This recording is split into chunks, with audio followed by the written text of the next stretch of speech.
Hello, ಈ ಸಭಾ ಕಾರ್ಯಕ್ರಮದ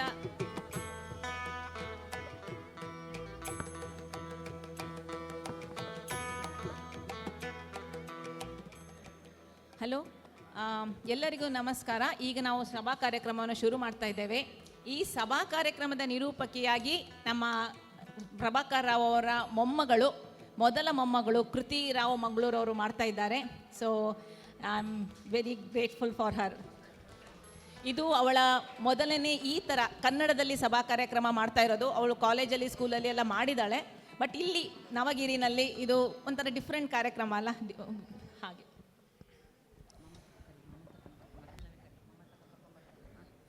ಶ್ರೀ ಗುರುಭ್ಯೋ ನಮಃ. ಎಲ್ಲರಿಗೂ ನಮಸ್ಕಾರಗಳು. ಈ ಪುಸ್ತಕ ಬಿಡುಗಡೆ ಸಮಾರಂಭಕ್ಕೆ ಮೊದಲಿಗೆ ಗಣ್ಯರನ್ನು ವೇದಿಕೆಗೆ ಕರೆಯೋಣ.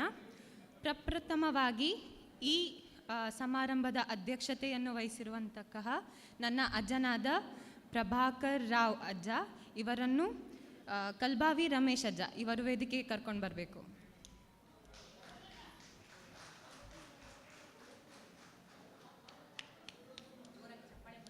ಜೋರಾಗಿ ಚಪ್ಪಾಳೆ ತಟ್ಟುವುದರ ಮೂಲಕ ಅವರನ್ನು ವೇದಿಕೆಗೆ ಆಹ್ವಾನಿಸೋಣ.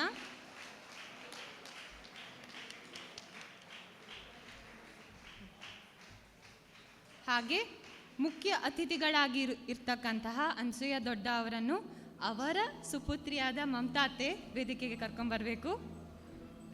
ಅವರಿಗೆ ಕೂಡ ಚಪ್ಪಾಳೆ ತಟ್ಟೋಣ.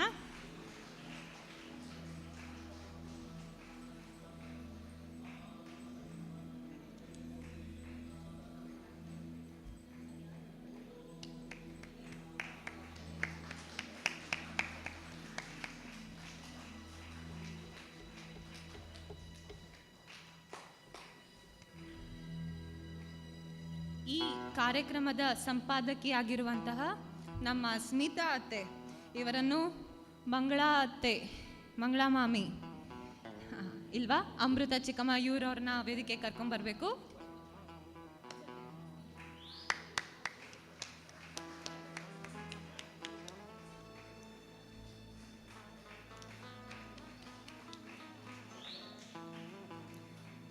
ಹಾಗೆ ಮತ್ತೊಬ್ಬ ಗಣ್ಯರಾದ ವೆಂಕಟಜ್ಜ ಇವರನ್ನು ನಾಗೇಶ್ ಕಾರಂತ್ ಇವರು ವೇದಿಕೆ ಕರ್ಕೊಂಡ್ಬರ್ಬೇಕು.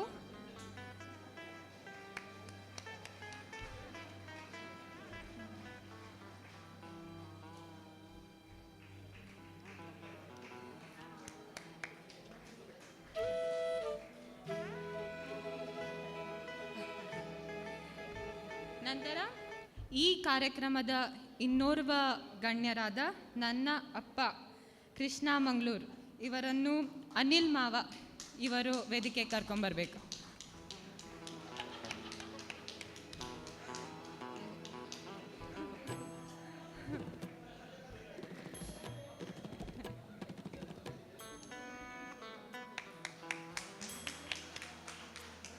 ವೇದಿಕೆಗೆ ಬಂದ ಗಣ್ಯರು ಹಾಗೂ ಮತ್ತೋರ್ವ ವ್ಯಕ್ತಿ, ಸಾರಿ ಮರ್ತೋದೆ, ಪಾಸ್ತೆ ಅಂಕಲ್ ವಿ ಡಿ ಪಾಸ್ತೆ ಅಂಕಲ್ ರಾಣೆಬೆನ್ನೂರಿಂದ ಬಂದಿದ್ದಾರೆ. ಇವರನ್ನು ಅಜಿತ್ ಮಾವ ಇವರು ವೇದಿಕೆ ಕರ್ಕೊಂಡ್ಬರ್ಬೇಕು. ಚಪ್ಪಾಳೆ ಮೂಲಕ ಅವರನ್ನು ಸ್ವಾಗತಿಸೋಣ.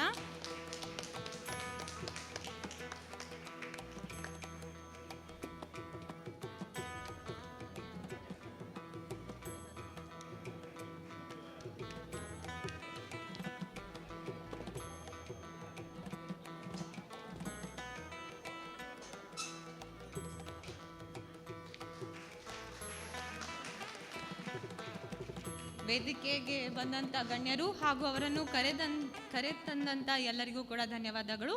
ಯಾವುದೇ ಒಂದು ಕಾರ್ಯಕ್ರಮ ನಿರ್ವಿಘ್ನವಾಗಿ ನಡೀಬೇಕಾದ್ರೆ ಅಲ್ಲಿ ಪ್ರಾರ್ಥನೆ ಇರಲೇಬೇಕು. ಹಾಗೆ ಈ ಕಾರ್ಯಕ್ರಮದ ಪ್ರಾರ್ಥನೆಯನ್ನು ಹಾಡಲು ಬರ್ತಿದ್ದಾರೆ ಜಯಂತಿ ದೊಡ್ಡ ಹಾಗೂ ಅವರ ಸಂಗಡಿಗರು.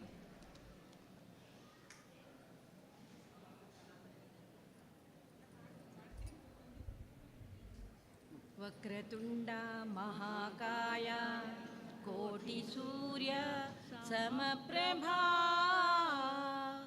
ನಿರ್ವಿಘ್ನಂ ಕುರು ಮೇ ದೇವ ಸರ್ವಕಾರ್ಯೇಷು ಸರ್ವದಾ. ಮೊದಲೊಂದಿಪೆ ನಿನಗೆ ಗಣನಾಥ ಆ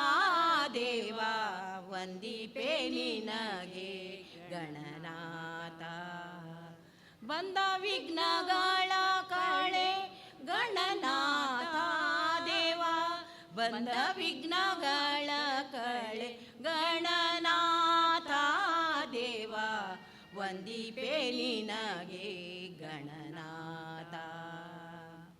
ಆದಿಯಲ್ಲಿ ನಿನ್ನ ಪಾದ ಪೂಜಿಸಿದ ಧರ್ಮರಾಯ, ಸಾಧಿಸಿದ ರಾಜ್ಯವ ಗಣನಾಥ.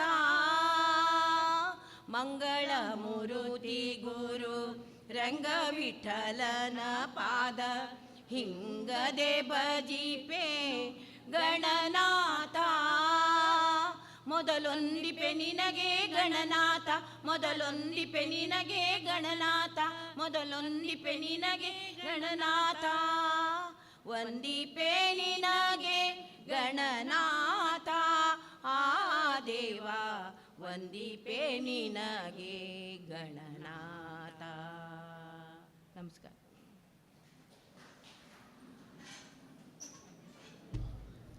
ಅತ್ಯಂತ ಸುಂದರವಾಗಿ ಪ್ರಾರ್ಥನೆಯನ್ನು ಹಾಡಿರ್ತಕ್ಕಂತಹ ಜಯಂತಿ ದೊಡ್ಡ ಹಾಗೂ ರಮಾ ದೊಡ್ಡ ಇವರಿಗೆ ಧನ್ಯವಾದಗಳು.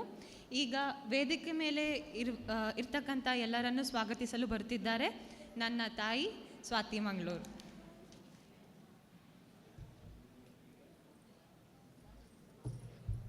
ಶ್ರೀ ಗುರುಭ್ಯೋ ನಮಃ. ಪುಸ್ತಕ ಬಿಡುಗಡೆಯ ಈ ಶುಭಾರಂಭಕ್ಕೆ ಹಾಗೂ ಸಾಂಸ್ಕೃತಿಕ ಕಾರ್ಯಕ್ರಮಕ್ಕೆ ಆಗಮಿಸಿದಂತಹ ತಮ್ಮನ್ನೆಲ್ಲರನ್ನು ಸ್ವಾಗತಿಸುತ್ತಾ, ಇಂದಿನ ಈ ಕಾರ್ಯಕ್ರಮದ ಅಧ್ಯಕ್ಷತೆಯನ್ನು ವಹಿಸಿರುವಂತಹ ನನ್ನ ಮಾವನವರಾದಂತಹ ಶ್ರೀಯುತ ಪ್ರಭಾಕರ್ ಮಂಗಳೂರು ಇವರಿಗೆ ಈ ಕಾರ್ಯಕ್ರಮಕ್ಕೆ ಸ್ವಾಗತ ಸುಸ್ವಾಗತ.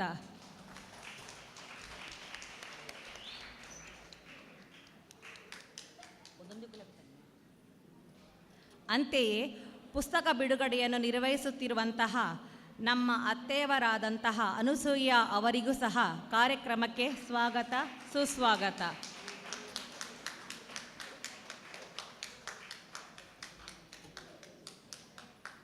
ಇಂದಿನ ಈ ಕಾರ್ಯಕ್ರಮದ ಪುಸ್ತಕದ ಸಂಪಾದಕೆಯಾಗಿರುವಂತಹ ನನ್ನ ನಾದಿನಿಯಾಗಿರುವ ಶ್ರೀಮತಿ ಸ್ಮಿತಾ ಇವರಿಗೂ ಸಹ ಕಾರ್ಯಕ್ರಮಕ್ಕೆ ಸ್ವಾಗತ ಸುಸ್ವಾಗತ.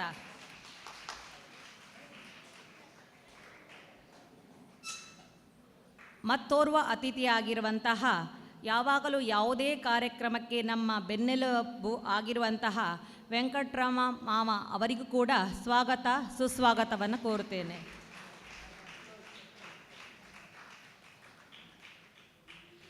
ನಮ್ಮ ಫ್ಯಾಮಿಲಿಗೆ ಗಾಡ್ ಫಾದರ್ ಎಂದೇ ಪ್ರಸಿದ್ಧಿಯನ್ನು ಹೊಂದಿರುವಂತಹ ದೂರದ ರಾಣಿಬೆನ್ನೂರಿನ ವಿ ಡಿ ಪಾಸ್ತೆಯವರಿಗೂ ಸಹ ಇಂದಿನ ಈ ಕಾರ್ಯಕ್ರಮಕ್ಕೆ ಸ್ವಾಗತ ಸುಸ್ವಾಗತ. ವೇದಿಕೆಯಲ್ಲಿರುವಂತಹ ಮತ್ತೋರ್ವ ಅತಿಥಿಯಾದಂತಹ ನನ್ನ ಯಜಮಾನರಾದಂತಹ ಕೃಷ್ಣನವರಿಗೂ ಸಹ ಸ್ವಾಗತ ಸುಸ್ವಾಗತ.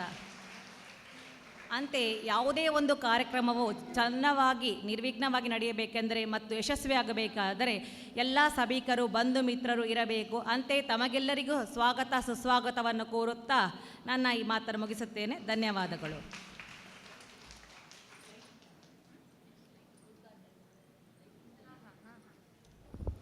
ತುಂಬ ಸುಂದರವಾಗಿ ಸ್ವಾಗತವನ್ನು ಹೇಳಿರ್ತಕ್ಕಂತಹ ಸ್ವಾತಿ ಮಂಗಳೂರು ನಿಮಗೂ ಸ್ವಾಗತ. ದೀಪ ಹಚ್ಚಿ ಅಜ್ಞಾನದ ಕತ್ತಲೆಯನ್ನು ತೆಗೆಯೋಣ ಎಂಬ ಸಂಕೇತದಿಂದ ಈಗ ದೀಪವನ್ನು ಹಚ್ಚುವುದರ ಮೂಲಕ ಕಾರ್ಯಕ್ರಮವನ್ನು ಉದ್ಘಾಟಿಸಬೇಕೆಂದು ವೇದಿಕೆ ಮೇಲೆ ಇರುವಂತಹ ಎಲ್ಲರನ್ನೂ ಕೋರುತ್ತೇನೆ.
ಉದ್ಘಾಟನೆ ಮಾಡಿರ್ತಕ್ಕಂತಹ ಎಲ್ಲರಿಗೂ ತುಂಬ ಹೃದಯದ ಧನ್ಯವಾದಗಳು.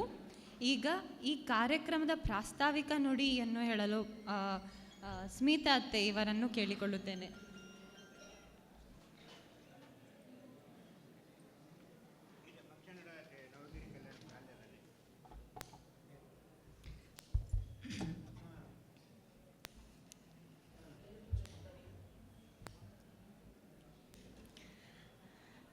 ನಾನು ತುಂಬ ಕಡೆ ಮಾತಾಡಿದ್ದೇನೆ.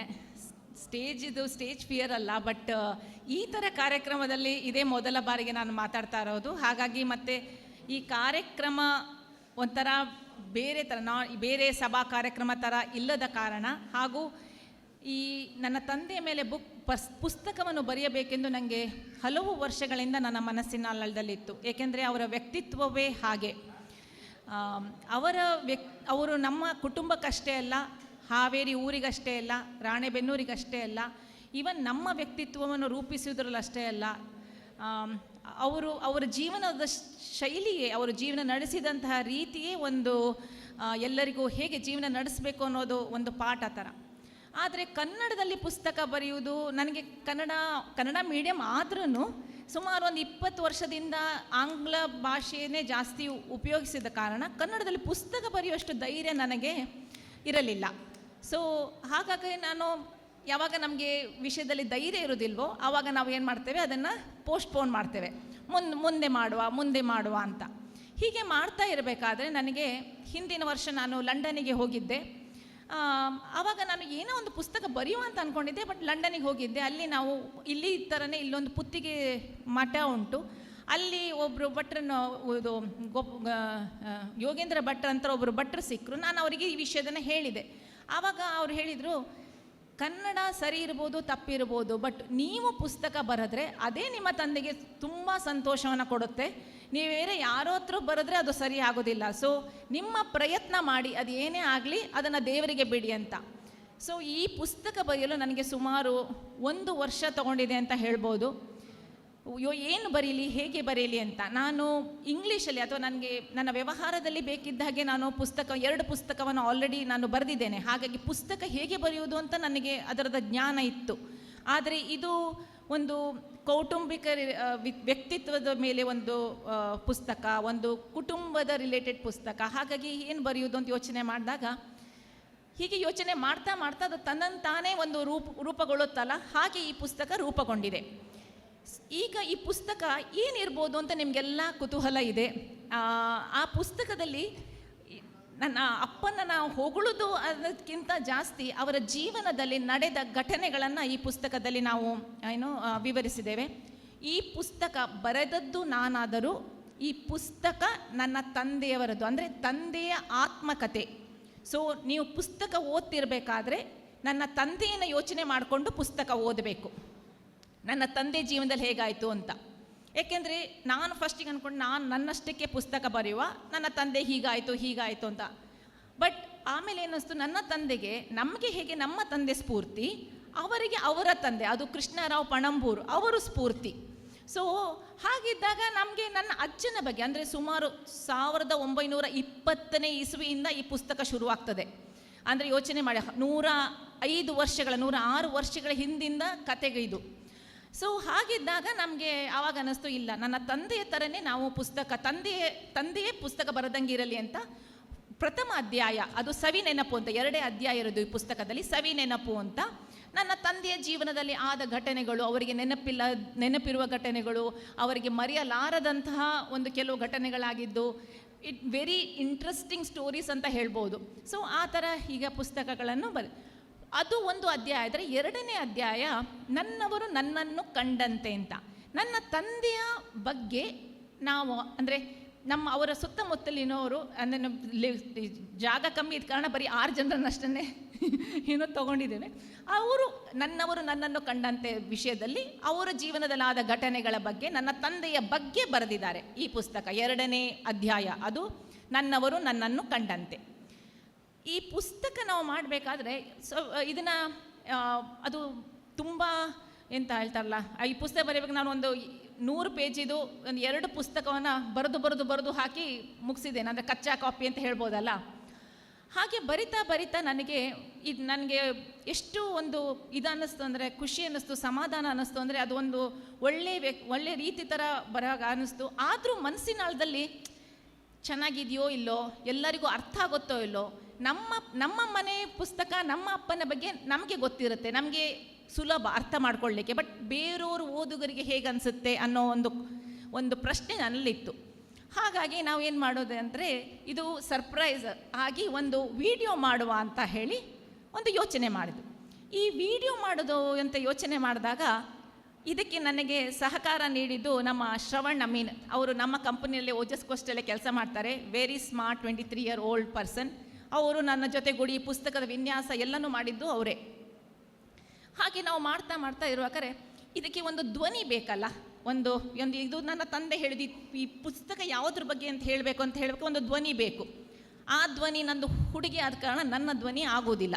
ಒಂದು ಒಳ್ಳೆ ಯಾರೋ ಒಂದು ಚೆನ್ನಾಗಿ ಮಾತಾಡೋರು ಒಬ್ಬ ಧ್ವನಿ ಬೇಕು. ಇದ್ರ ಬಗ್ಗೆ ನಾವು ಯೋಚನೆ ಮಾಡಿದಾಗ ಯಾರು ಧ್ವನಿ ಇರ್ಬೋದು ಅಂತ ಹೇಳಿದೆ. ಆವಾಗ ನಮಗೆ ಸಿಕ್ಕಿದ್ದು ಗಣೇಶ್ ಕಾರಂತ್ ಅವರು. ಅವ್ರು ಇವತ್ತು ಕಾಮತ್ ಅವರು ಬಂದಿದ್ದಾರೆ. ಇವರು ಕೆನರಾ ಕಾಲೇಜ್, ಅವ್ರಿಗೆ ಎದ್ದು ನಿಂತು ಎಲ್ಲರಿಗೂ ಕೆನರಾ ಕಾಲೇಜ್ ಅವರು ಇಂಜಿನಿಯರಲ್ಲಿ ಪ್ರೊಫೆಸರ್ ಆಗಿದ್ದಾರೆ.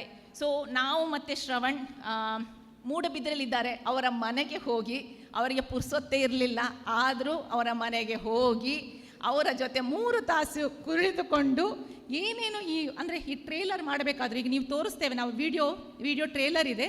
ಆ ಟ್ರೇಲರ್ ಮಾಡಬೇಕಾದ್ರೆ ನಿಮಗೆ ಅದಕ್ಕೆ ವಾಯ್ಸ್ ಓವರ್ ಕೊಟ್ಟದ್ದು ನಮ್ಮ ಗಣೇಶ್ ಕಾಮತ್ ಅವರು ತುಂಬ ಸುಂದರವಾಗಿ ಅದು ವಾಯ್ಸ್ ಓವರ್ ಕೊಟ್ಟಿದ್ದಾರೆ. ಅವರಿಗೆ ನನ್ನ ಧನ್ಯವಾದಗಳು. ಮತ್ತು ಈ ಪುಸ್ತಕವನ್ನು ಈ ಪುಸ್ತಕವನ್ನು ವಿಮರ್ಶೆ ಮಾಡಿ, ಅಂದರೆ ಅದನ್ನು ರಿವ್ಯೂ ಮಾಡಿದ್ದು ಕಿರಣ್ ಪ್ರೀತಿ ಅಮೂರ್ ಅಂತ. ಅವರು ಕೂಡ ಸುಧಾ ಆರ್ಟಿಕಲ್ ಎಲ್ಲ ತುಂಬ ಮಾಡಿದ್ದಾರೆ. ಅವರು ಕೂಡ ನಮ್ಮದು ಈ ಪುಸ್ತಕವನ್ನು ವಿಮರ್ಶೆ ಮಾಡಿದ್ದಾರೆ ಹಾಗೆ ಅಂತ. ಸೊ ಇವಾಗ ನಾವು ಅದು ಸ್ವಲ್ಪ ಎಲ್ಲರಿಗೂ ಕಾಣಿಸುವಾಗೆ ತಿರುಗಿಸ್ಲಿಕ್ಕೆ ಆಗ್ತದಾ? ಅದು ಮೇನ್ ಸ್ಕ್ರೀನ್ ಎಲ್ಲರಿಗೂ ಕಾಣಿಸ್ತದಲ್ಲ ಅದು? ಹಾಂ. ಸೊ ಇವಾಗ ನಾವು ಅಪ್ಪ ನಿಮಗೆ ಸರ್ಪ್ರೈಸೇ. ನೀವು ಯಾಕೆಂದರೆ ನೋಡಿದರೆ ಬರೀ ತಪ್ಪು ಹುಡುಕ್ತೀರಾ. ಆ ವಿಡಿಯೋ ನೋಡಿದರೆ ನೀವು ಬರೀ ತಪ್ಪು ಹುಡುಕ್ತೀರಾ. ಅಥವಾ ಅಲ್ಲಿ ಹೋಗಿ ನೋಡುವ, ಚೆನ್ನಾಗಿತ್ತು ವಿಡಿಯೋ. ಸೊ ಈಗ ವಿಡಿಯೋನ ನಾವು ನಿಮಗೆ ನಮ್ಮ ತಂದೆಯ ಸ್ಟೋರಿನ ನಾವು ನಿಮಗೆ ಇದರಲ್ಲಿ ತೋರಿಸ್ತೇವೆ. ಎಸ್, ಸೌಂಡ್ ಸ್ವಲ್ಪ ಜಾಸ್ತಿ ಇದೆ. ಬದುಕಿನ 80ರ ಹೊಸ್ತಿಲಲ್ಲಿ ನಿಂತು ಹಿಂದಿರುಗಿ ನೋಡಿದಾಗ ಕಂಡದ್ದು 7 ಬೀಳಿನ ಜೀವನ ಕಥನ. ಎಲ್ಲೋ ಇರಬೇಕಾದವರು ಇನ್ನೆಲ್ಲೋ ಬೆಳೆದು ಬದುಕಿ ಕಟ್ಟಿಕೊಂಡ ರೋಚಕ ಪಯಣ. ಪಾಲಿಗೆ ಬಂದದ್ದು, ಸಾಧಿಸಿದ್ದು, ಸಂಪಾದಿಸಿದ್ದು ಎಲ್ಲವೂ ದೇವರ ದಯೆಯಿಂದ. ಬಾಣಪಯಣದಲ್ಲಿ ಹೆತ್ತವರೇ ಗುರಿಯಾಗಿ ಸವಾಲಿನ ಹಾದಿಗೆ ದಾರಿದೀಪಗಳಾಗಿ ಬದುಕು ಕಟ್ಟಿಕೊಂಡದ್ದನ್ನು ನಿಮ್ಮ ಮುಂದೆ ಹಂಚಿಕೊಳ್ಳಲು ನಿಜಕ್ಕೂ ಸಂತೋಷವಾಗುತ್ತಿದೆ. 1920ರ ಸಮಯ. ಪಣಂಬೂರಿನಲ್ಲಿ ನಮ್ಮ ಪೂರ್ವಜರ ಮನೆಯಿತ್ತು. ನನ್ನ ತಂದೆ ಕೃಷ್ಣರಾವ್ 14ನೇ ವಯಸ್ಸಿನಲ್ಲಿ ಏನೋ ಕಾರಣಕ್ಕೆ ಬೇಸರಗೊಂಡು ಮನೆಯಿಂದ 50 ರೂಪಾಯಿ ಮನೆಯಲ್ಲಿದ್ದ ಸೈಕಲ್ ತೆಗೆದುಕೊಂಡು ಊರು ಬಿಟ್ಟಿದ್ದರು. ಎಲ್ಲೆಲ್ಲೋ ಸುತ್ತಿದರು. ಕೊನೆಗೂ ಸುಮಾರು 300 ಕಿಲೋಮೀಟರ್ನಷ್ಟು ಓಡಾಡಿ ದೂರದ ಬಯಲು ಸೀಮೆಯ ರಾಣೆಬೆನ್ನೂರಿಗೆ ಬಂದರು. ಆಗ ಉಡುಪಿ ಮೂಲದ ನಾರಾಯಣಾಚಾರ್ಯರು ರಾಣೆಬೆನ್ನೂರಿನಲ್ಲಿ ಹೋಟೆಲ್ ನಡೆಸುತ್ತಿದ್ದರಂತೆ. ನನ್ನ ತಂದೆಯವರ ಮಾಸಿದ ಬಟ್ಟೆ, ಕೆದರಿದ ಕೂದಲು, ದಣಿದ ಕಂಗಳನ್ನು ಕಂಡು ಕರೆದು ಊಟ ಕೊಟ್ಟು ಮಾಣಿ ಕೆಲಸವನ್ನೂ ಕೊಟ್ಟರು. ಹೀಗೆ ಸುಮಾರು 10-15 ವರ್ಷಗಳ ಕಾಲ ನನ್ನ ತಂದೆಯವರು ಲಾರಿ ಡ್ರೈವರ್, ಗೇಟ್ ಕೀಪರ್, ಅಡುಗೆ ಭಟ್ಟರಾಗಿ ಕೆಲಸ ಮಾಡಿ ಜೀವನವನ್ನು ಕಟ್ಟಿಕೊಂಡರು. ತಮ್ಮನ್ನು ಯಾರೂ ಗುರುತಿಸಬಾರದು ಎಂದು ಕೃಷ್ಣರಾವ್ ಹೆಸರನ್ನೇ ಸುಬ್ಬಣ್ಣ ಎಂದು ಬದಲಿಸಿದರು. ಅದು ಬ್ರಿಟಿಷರ ಆಳ್ವಿಕೆಯ ಸಮಯ. ಭಾರತದ ಸ್ವಾತಂತ್ರ್ಯ ಹೋರಾಟ ತೀವ್ರವಾಗಿತ್ತು. ಅಂತಹುದರಲ್ಲಿ ಜಯ ಭಾರತ್ ಸೈಕಲ್ ಸ್ಟೋರ್ ಎಂಬ ಹೆಸರಿನಲ್ಲಿ 1937ರಲ್ಲಿ ಅಂಗಡಿಯೊಂದನ್ನು ಆರಂಭಿಸಬೇಕಾದರೆ ಅವರು ಬ್ರಿಟಿಷ್ ಅಧಿಕಾರಿಗಳ ಮನವನ್ನು ಒಲಿಸಬೇಕಾಯಿತು. ಸೈಕಲ್ ಸುಬ್ಬಣ್ಣನೆಂದೇ ಖ್ಯಾತರಾಗಿ ರಾಣೆಬೆನ್ನೂರು ಮಾತ್ರವಲ್ಲ, ಸುತ್ತಮುತ್ತಲಿನ ಹಳ್ಳಿಗಳಲ್ಲೂ ಅವರು ಖ್ಯಾತಿ ಪಡೆದರು. ಮುಂದೆ ಚಿತ್ರಾಪುರದ ಲಕ್ಷ್ಮೀಬಾಯಿ ಅವರನ್ನು ವರಿಸಿ 6 ಮಕ್ಕಳ ಸುಂದರ ಸಂಸಾರದ ಸಾರಥಿಯಾದರು. ಶಿಕ್ಷಣದ ಜೊತೆಗೆ ತಂದೆಯಿಂದ ಕಲಿತ ಜೀವನ ಶಿಕ್ಷಣದ ಪಾಠಗಳು ನನ್ನ ಬದುಕಿನಲ್ಲಿ ಮರೆಯಲಾಗದಂತೆ ಅಚ್ಚೊತ್ತಿವೆ. ವ್ಯಾಪಾರ, ಜೀವನ ಮೌಲ್ಯಗಳ ಕುರಿತಂತೆ ತಂದೆಯವರಿಂದ ನಾನು ಕಲಿತ ಪಾಠಗಳು ಅನೇಕ. ಅವುಗಳ ಪೈಕಿ ಮರೆಯಲಾಗದ್ದನ್ನು, ಮರೆಯಬಾರದ್ದನ್ನು ಇಲ್ಲಿ ನೆನಪಿಸಿಕೊಳ್ಳುತ್ತಿದ್ದೇನೆ. ವ್ಯಾಪಾರಿಯಾಗಿದ್ದಾಗ ಸಾಲ ಕೊಟ್ಟು ಕೈ ಸುಟ್ಟುಕೊಂಡವರು ನಮ್ಮ ತಂದೆ. ಇದಕ್ಕೆ ಕಡಿವಾಣ ಹಾಕಲೇಬೇಕೆಂದು ಅವರು ಮಾಡಿದ ಉಪಾಯ ಅದೆಷ್ಟು ಪರಿಣಾಮಕಾರಿಯಾಗಿತ್ತು ಎಂದರೆ, ಸಾಲ ಪಡೆದವರ ಹೆಸರು ಹಾಗೂ ಮೊತ್ತದ ವಿವರವನ್ನು ಇರುವ ದೊಡ್ಡ ನೋಟಿಸ್ ಬೋರ್ಡ್ ಅನ್ನು ಬರೆದು ಅಂಗಡಿಯ ಮುಂದೆ ಎಲ್ಲರಿಗೂ ಕಾಣುವಂತೆ ಅವರು ತೂಗು ಹಾಕಿದರು. ಇದರ ಪರಿಣಾಮ ಸಾಲ ಪಡೆದವರಂತೂ ಶೀಘ್ರದಲ್ಲಿ ಮರುಪಾವತಿ ಮಾಡಿ ತಮ್ಮ ಹೆಸರು ಆ ಪಟ್ಟಿಯಿಂದ ಅಳಿಸಿ ಹೋಗುವಂತೆ ನೋಡಿಕೊಂಡರು. ಮುಂದೆ ಸಾಲ ಕೇಳುವವರ ಬಾಧೆಯೂ ಕಡಿಮೆಯಾಯಿತು. ಆ ಬಳಿಕವೂ ಈ ಬೋರ್ಡ್ ಅಳಿಸಿ ಹಾಕಿದ ತಂದೆ ಸಾಲ ಕೊಟ್ಟವ ಕೋಡಂಗಿ, ಇಸ್ಕೊಂಡವ ಈರಭದ್ರ ಎಂದು ಬರೆಸಿಕೊಂಡಿದ್ದರು. ಇನ್ನೊಂದು ಮರೆಯಲಾಗದ ಘಟನೆ ಎಂದರೆ, ನನ್ನ ತಂದೆಯವರ ಕಾಲದಲ್ಲೇ ನನ್ನ ಅನಸೂಯಕ್ಕನ ಮದುವೆ ಕೂಳೂರು ನಾರಾಯಣರಾವ್ ಅವರ ಜೊತೆಗೆ ನಡೆದಿತ್ತು. ಅನಸೂಯಕ್ಕ ಎಂದರೆ ನಮ್ಮ ಮನೆಯ ಆಧಾರ ಸ್ತಂಭವೇ ಆಗಿದ್ದರು. ಒಂದು ದಿನ ಅಪ್ಪ ತನ್ನ ಅನಾರೋಗ್ಯದ ಬಗ್ಗೆ ಅವರ ತಮ್ಮ ಗೋಪಾಲಕೃಷ್ಣನಿಗೆ ಮತ್ತು ಕುಶಲೋಪಚಾರಿ ವಿಚಾರಿಸಿ ಅನಸೂಯಕ್ಕನಿಗೆ ಪತ್ರ ಬರೆದರು. ವಿಳಾಸ ಬರೆದು ಪೋಸ್ಟ್ ಮಾಡುವ ಜವಾಬ್ದಾರಿ ನನಗಿತ್ತರು. ಆದರೆ ನನ್ನ ಎಡವಟ್ಟಿನಿಂದಾಗಿ ಪತ್ರಗಳಲ್ಲಿ ಬರೆದ ವಿಳಾಸ ಅದಲು ಬದಲಾಗಿ ಅಪ್ಪನ ಅನಾರೋಗ್ಯ ಅಕ್ಕನಿಗೂ ತಿಳಿಯುವಂತಾಯಿತು. ಆಗ ನನ್ನ ಅಕ್ಕ ಅಪ್ಪನ ಬಳಿಗೆ ಬಂದು, ನಿಮ್ಮ ಆರೋಗ್ಯದ ಬಗ್ಗೆ ನನಗೆ ನೀವು ತಿಳಿಸುವುದು ಬೇಡವೇ ಎಂದು ಬೇಜಾರಿ ಮಾಡಿಕೊಂಡದ್ದು ನನಗಿನ್ನೂ ನೆನಪಿದೆ. ಹೀಗೆ ಅನೇಕ ಅನುಭವಗಳು ನನ್ನ ಬದುಕನ್ನು ರೂಪಿಸಿವೆ. ವೃತ್ತಿ ಜೀವನದ ಹಾದಿಯಲ್ಲಿ ಗೆಳೆಯ ವಾಸಣ್ಣನ ಸಹಕಾರ ಹಾಗೂ ಕೌಟುಂಬಿಕವಾಗಿ ತಮ್ಮ ರಾಮಣ್ಣನ ಪ್ರೀತಿ, ಹಾವೇರಿಯಲ್ಲಿ ಶ್ರೀಕೃಷ್ಣ ಏಜೆನ್ಸಿ ಆರಂಭಿಸಿದ ಹೊಸದರಲ್ಲಿ ತಾಯಿ, ಮಡದಿ ಗೀತಾ ಹಾಗೂ ಜಯಂತಿ ಅತ್ತಿಗೆಯವರು ಸೇರಿ ಬೆಳಗ್ಗೆ 4 ಗಂಟೆಗೆ ಎದ್ದು 6 ಗಂಟೆಯೊಳಗೆ ಬೆಳಗಿನ ತಿಂಡಿ, ಮಧ್ಯಾಹ್ನದ ಊಟವನ್ನು ನನಗೆ ಕಟ್ಟಿಕೊಡುತ್ತಿದ್ದರು. ಇದು ನನಗೆ ವ್ಯವಹಾರದ ಮೇಲೆ ಗಮನ ಹರಿಸಲು ಸಾಕಷ್ಟು ಸುಲಭವಾಯಿತು. 80ರ ಹೊಸ್ತಿಲಲ್ಲಿ ಇವೆಲ್ಲವನ್ನು ಮತ್ತೆ ನೆನಪಿಸಿಕೊಳ್ಳುವಾಗ ಅವುಗಳನ್ನು ಅಕ್ಷರ ರೂಪದಲ್ಲಿ ನಿಮ್ಮ ಮುಂದಿಡಲು ಸಂತೋಷವಾಗುತ್ತಿದೆ. ನನ್ನ ಬದುಕನ್ನು ರೂಪಿಸಿದ ಜೀವನ ಮೌಲ್ಯಗಳು ನಿಮಗೂ ಪ್ರೇರಣೆಯಾದರೆ ನನ್ನ ಬದುಕು ಸಾರ್ಥಕ ಎಂದು ಭಾವಿಸುತ್ತೇನೆ. ಎಲ್ಲರಿಗೂ ಶುಭವಾಗಲಿ.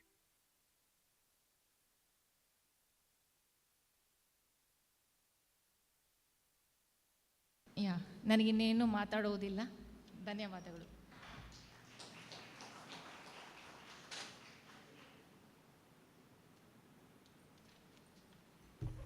ತುಂಬ ಸುಂದರವಾಗಿ ಒಂದು ಬುಕ್ ಬರೀಲಿಕ್ಕೆ ಎಷ್ಟು ಕಷ್ಟ ಇರ್ತದೆ ಅನ್ನೋದು ಹೇಳೋದ್ರ ಜೊತೆಗೆ ಆ ಬುಕ್ಕಿನ ಒಂದು ಚಂದದಾಗಿ ಒಂದು ಸಣ್ಣ ಚೌಕಟ್ಟಲ್ಲಿ ಕಿರುಪರಿಚಯ ಹೇಳಿದ್ದಂತಹ ಸ್ಮಿತತ್ತೆ ಇವರಿಗೆ ಧನ್ಯವಾದಗಳು. ಈಗ ಈ ಕಾರ್ಯಕ್ರಮದ ಇಂಪಾರ್ಟೆಂಟ್ ಪಾರ್ಟ್ ಅದು ಪುಸ್ತಕ ಬಿಡುಗಡೆ. ಅದು ಈ ಕಾರ್ಯಕ್ರಮದ ಮುಖ್ಯ ಅತಿಥಿಗಳಾಗಿರ್ತಕ್ಕಂತಹ ಅನ್ಸೂಯ ದೊಡ್ಡ ಇವರು ಪುಸ್ತಕ ಬಿಡುಗಡೆ ಮಾಡಬೇಕಂತ ಕೇಳ್ಕೊಳ್ತೇನೆ.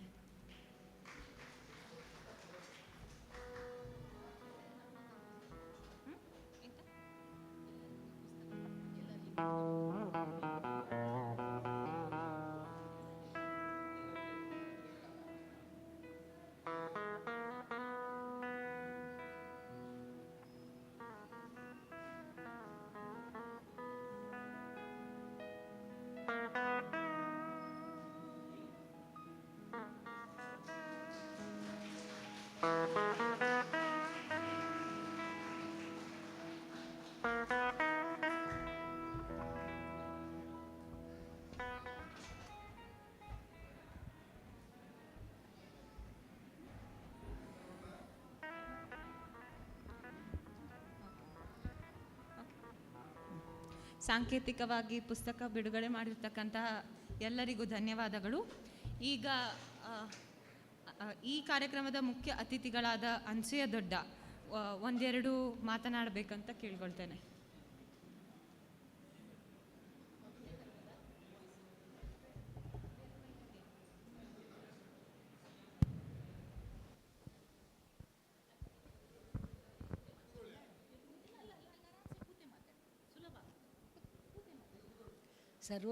ಸರ್ವರಿಗೂ ನಮಸ್ಕಾರ. ನನಗೆ ಹೆಚ್ಚು ಮಾತಾಡಲಿಕ್ಕೆ ಬರೋದಿಲ್ಲ. ಹೀಗೆ ಬೇಕಾದರೆ ಎಷ್ಟು ಬೇಕಾದ್ರೂ ಮಾತಾಡ್ಬೋದು. ಇಲ್ಲಿ ಮಾತಾಡಿ ನನಗೆ ಅಭ್ಯಾಸ ಇಲ್ಲ.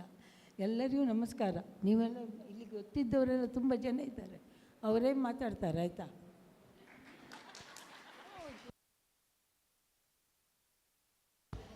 ತುಂಬ ಚಿಕ್ಕದಾಗಿ ಸುಂದರವಾಗಿ ಮುದ್ದು ಮನಸ್ಸಿನಿಂದ ಒಂದೆರಡು ಮಾತನಾಡಿದ ಅನ್ಸೂಯ ದೊಡ್ಡಂಗೆ ಧನ್ಯವಾದಗಳು. ಈಗ ನಮ್ಮ ಕಾರ್ಯಕ್ರಮಕ್ಕೆ ಇನ್ನೊಬ್ಬ ಅತಿಥಿಗಳಾದ ವೆಂಕಟಜ್ಜ ಇವರು ಒಂದೆರಡು ಮಾತನಾಡಬೇಕಾಗಿ ಕೇಳ್ತೇನೆ.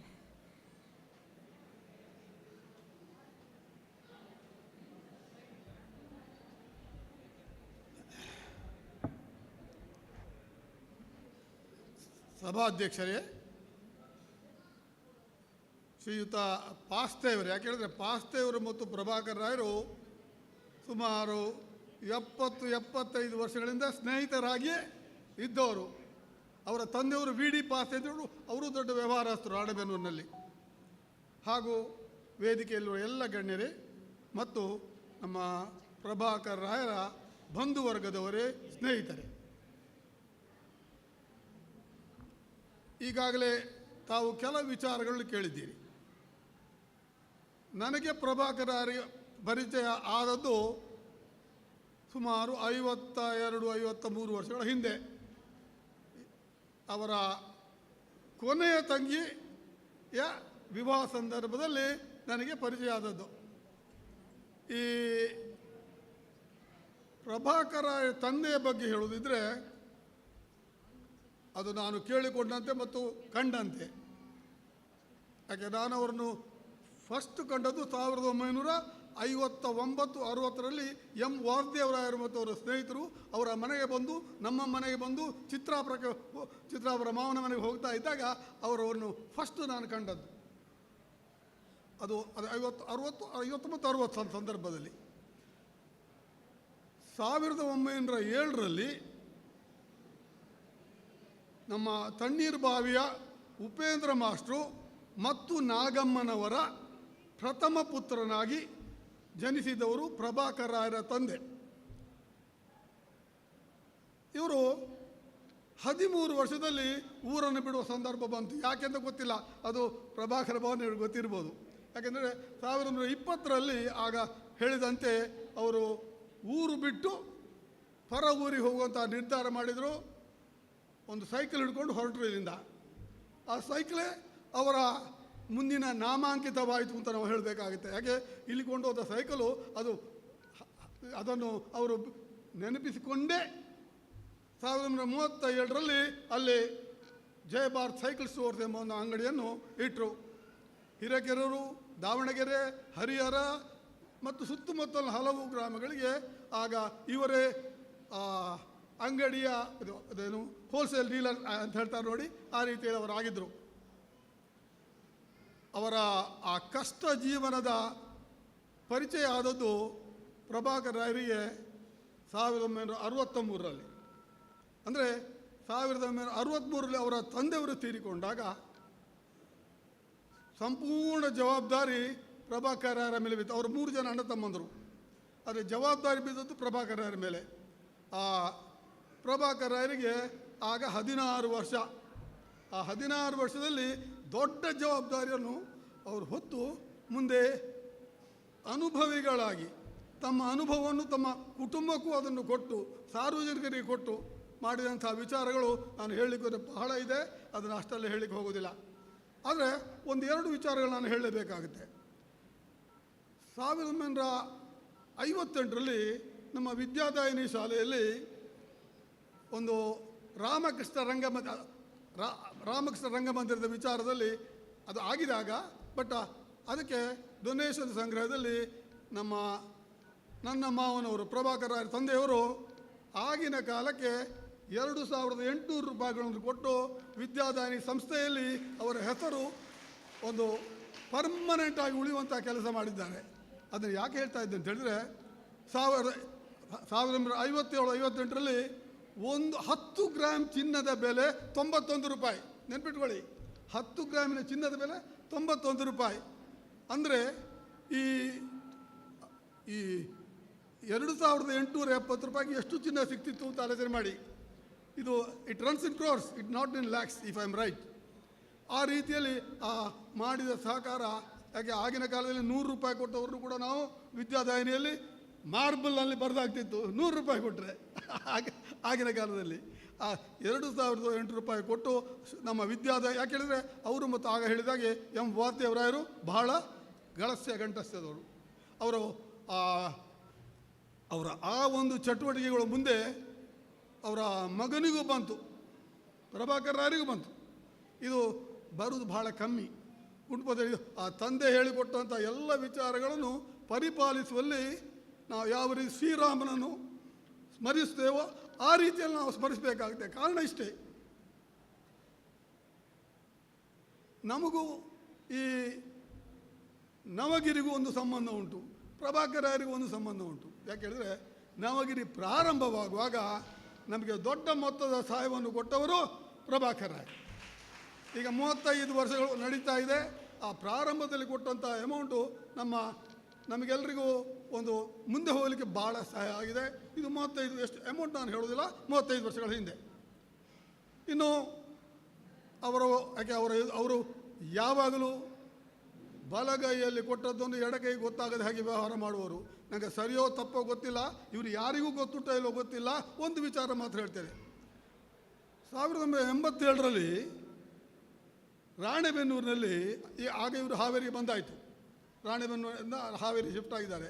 87ರಲ್ಲಿ ರಾಜಕುಮಾರ್ನವ್ರ ಹೆಸರಿನಲ್ಲಿ ಒಂದು ಸ್ಟೇಡಿಯಂ ಮಾಡೋದು ಅಂತ ರಾಣೆಬೆನ್ನೂರಲ್ಲಿ ಕೆಲಸ ಮಾಡ್ತಾಯಿದ್ರು. ಇವ್ರ ಹತ್ರ ಬಂದರು. ಇವರು ಆ ಸಂದರ್ಭದಲ್ಲಿ ಒಂದು ಆಗಿನ ದೊಡ್ಡ ಅಮೌಂಟೇ ಕೊಟ್ಟರು. ಆದರೆ ನಂಬಿಬಿಡಿ, ಅವರ ಹೆಂಡತಿ ಗೊತ್ತೂ ಇಲ್ಲ, ಅವರ ಮಕ್ಕಳಿಗೆ ಗೊತ್ತೂ ಇಲ್ಲ. ಆ ಬಲಗಾಲಲ್ಲಿ ಕೊಟ್ಟ ಸಹಾಯ ಎಡಗೈಗೆ ಗೊತ್ತಾಗಬಾರೆಂಬ ಒಂದು ತತ್ವವನ್ನು ಅವರು ಸಂಪಾದಿಸಿಕೊಂಡು ಬಂದವರು. ಒಂದು ಸಲ ಏನಾಯ್ತು ಕೇಳಿದರೆ, ಹಾವೇರಿಯಲ್ಲಿ ಒಂದು ಫಂಕ್ಷನ್ ಇತ್ತು. ಎಷ್ಟು ಸುಳ್ಳು ಎಷ್ಟು ಸತ್ಯ ಗೊತ್ತಿಲ್ಲ, ನಾನು ಕೇಳಿದ್ದಿದ್ದ ನಿಮ್ಗೆ ಹೇಳ್ತಾ ಇದ್ದೇನೆ. ಹಾವೇರಿಯಲ್ಲಿ ಫಂಕ್ಷನ್ ಆಗ್ತಾಯಿತ್ತು. ಇವರ ಮಿಸಸ್ ಗೀತಾ ಕೂಡ ಅಲ್ಲಿ ಆ ಫಂಕ್ಷನ್ಗೆ ಹೋಗಿದ್ದರು. ಫಂಕ್ಷನ್ಗೆ ಹೋದಲ್ಲಿ ಮಾತಾಡ್ತಾ ಭಾಷಣಕಾರರು ನಮಗೆ ಪ್ರಭಾಕರ ಈ ರೀತಿಯಲ್ಲಿ ಸಹಾಯ ಮಾಡಿದ್ದಾರೆ ಅಂತ ಹೇಳಿದರು ಅಂತ ಭಾಷಣದಲ್ಲಿ ಮಾತಾಡಿದ್ರಂತೆ. ಆಗ ಮನೆಗೆ ಬಂದಾಗ ಪ್ರಭಾಕರ ಹತ್ರ ಗೀತಾ ಹೇಳ್ತಾರೆ, ಹೌದೇ ನೀವು ಇಷ್ಟು ದೊಡ್ಡ ಅಮೌಂಟ್ ಕೊಟ್ಟು ನಮಗೆ ಹೇಳಲೇ ಇಲ್ಲ, ಕೊಟ್ಟ ಮೇಲೆ ಹೇಳಲಿಕ್ಕೆ ಏನು ಉಂಟು ಹೇಳಿದಂಥ ವ್ಯಕ್ತಿ ಇವರು. ಕೊಟ್ಟದ್ದನ್ನು ಇನ್ನೊಬ್ಬರಿಗೆ ಹೇಳುವಂಥ ಸಂದರ್ಭವೇ ಇಲ್ಲ. ನಾನು ಹೇಳೋದು ಈಗ ನಿಮ್ಮ ಹತ್ರ, ನನ್ನ ಹತ್ರ ಪಟ್ಟಿಯೇ ಇದೆ ಬೇಕಾದರೆ. ಯಾಕೆ ಹೇಳಿದರೆ, ಉದಾಹರಣೆಗೆ ನಮ್ಮ ವಿದ್ಯಾದಾಯಿನಿ ಆಂಗ್ಲ ಮಾಧ್ಯಮ ಶಾಲೆಗೆ ಅತ್ಯಂತ ದೊಡ್ಡ ಧನ ಸಹಾಯವನ್ನು ಎಲ್ಲ ಮಕ್ಕಳ ಹೆಸರಿನಲ್ಲಿ ನಮ್ಮ ಎಂಡೋಮೆಂಟ್ ಫಂಡಿಗೆ ಸುಮಾರು 6 ರಿಂದ 7 ಲಕ್ಷ ರೂಪಾಯಿ ನನಗೆ ಕೊಟ್ಟದ್ದು ಇವರೇ. ಆಗ ನಾನು ಆ ಸಂಸ್ಥೆಯಲ್ಲಿದ್ದೆ. ಬಟ್ ಇದನ್ನು ನಾವು ಮರೆಯುವ ಹಾಗಿಲ್ಲ. ಅಷ್ಟು ಮಾತ್ರ ಅಲ್ಲ, ಈ ಊರಿನಲ್ಲಿರುವಂಥ ಇಡ್ಡೆ ದೇವಸ್ಥಾನ ಆಗಲಿ, ಕುಳಾಯಿ ದೇವಸ್ಥಾನ ಆಗಲಿ, ಅಥವಾ ನಮ್ಮ ಚಿತ್ರಾಪುರ ದೇವಸ್ಥಾನ ಆಗಲಿ, ಎಲ್ಲ ದೇವಸ್ಥಾನಗಳು ಕೂಡ ದೇವಸ್ಥಾನದವರು ಅವರನ್ನು ಅಪ್ರೋಚ್ ಆದಾಗ ಇತ್ತೀಚೆಗೆ ನಮ್ಮ ಕುಳಾಯಿ ದೇವಸ್ಥಾನದಲ್ಲಿ ಡೆವಲಪ್ಮೆಂಟ್ ಆಗ್ತಾ ಉಂಟು. ಇವರಿಗೆ ಒಂದು ಕಾಗದ ಹಾಕಿದ್ರೆ ಫೋನ್ ಮಾಡಿದ್ರೆ ಗೊತ್ತಿಲ್ಲ. ನಂತರ ಅವರು ಹೇಳಿದರು, ಹೆಬ್ಬಾರರು, ಹೀಗೆ ನಿಮ್ಮ ಭಾವನ ಹತ್ರ ಮಾತಾಡಬೇಕು ಅಂತ. ನೀವು ಮಾತಾಡಿ, ನಾನೇನು ಅದರಲ್ಲಿ ಬರುವುದಿಲ್ಲ ಅಂತ ಹೇಳಿದೆ ಅವರಿಗೆ.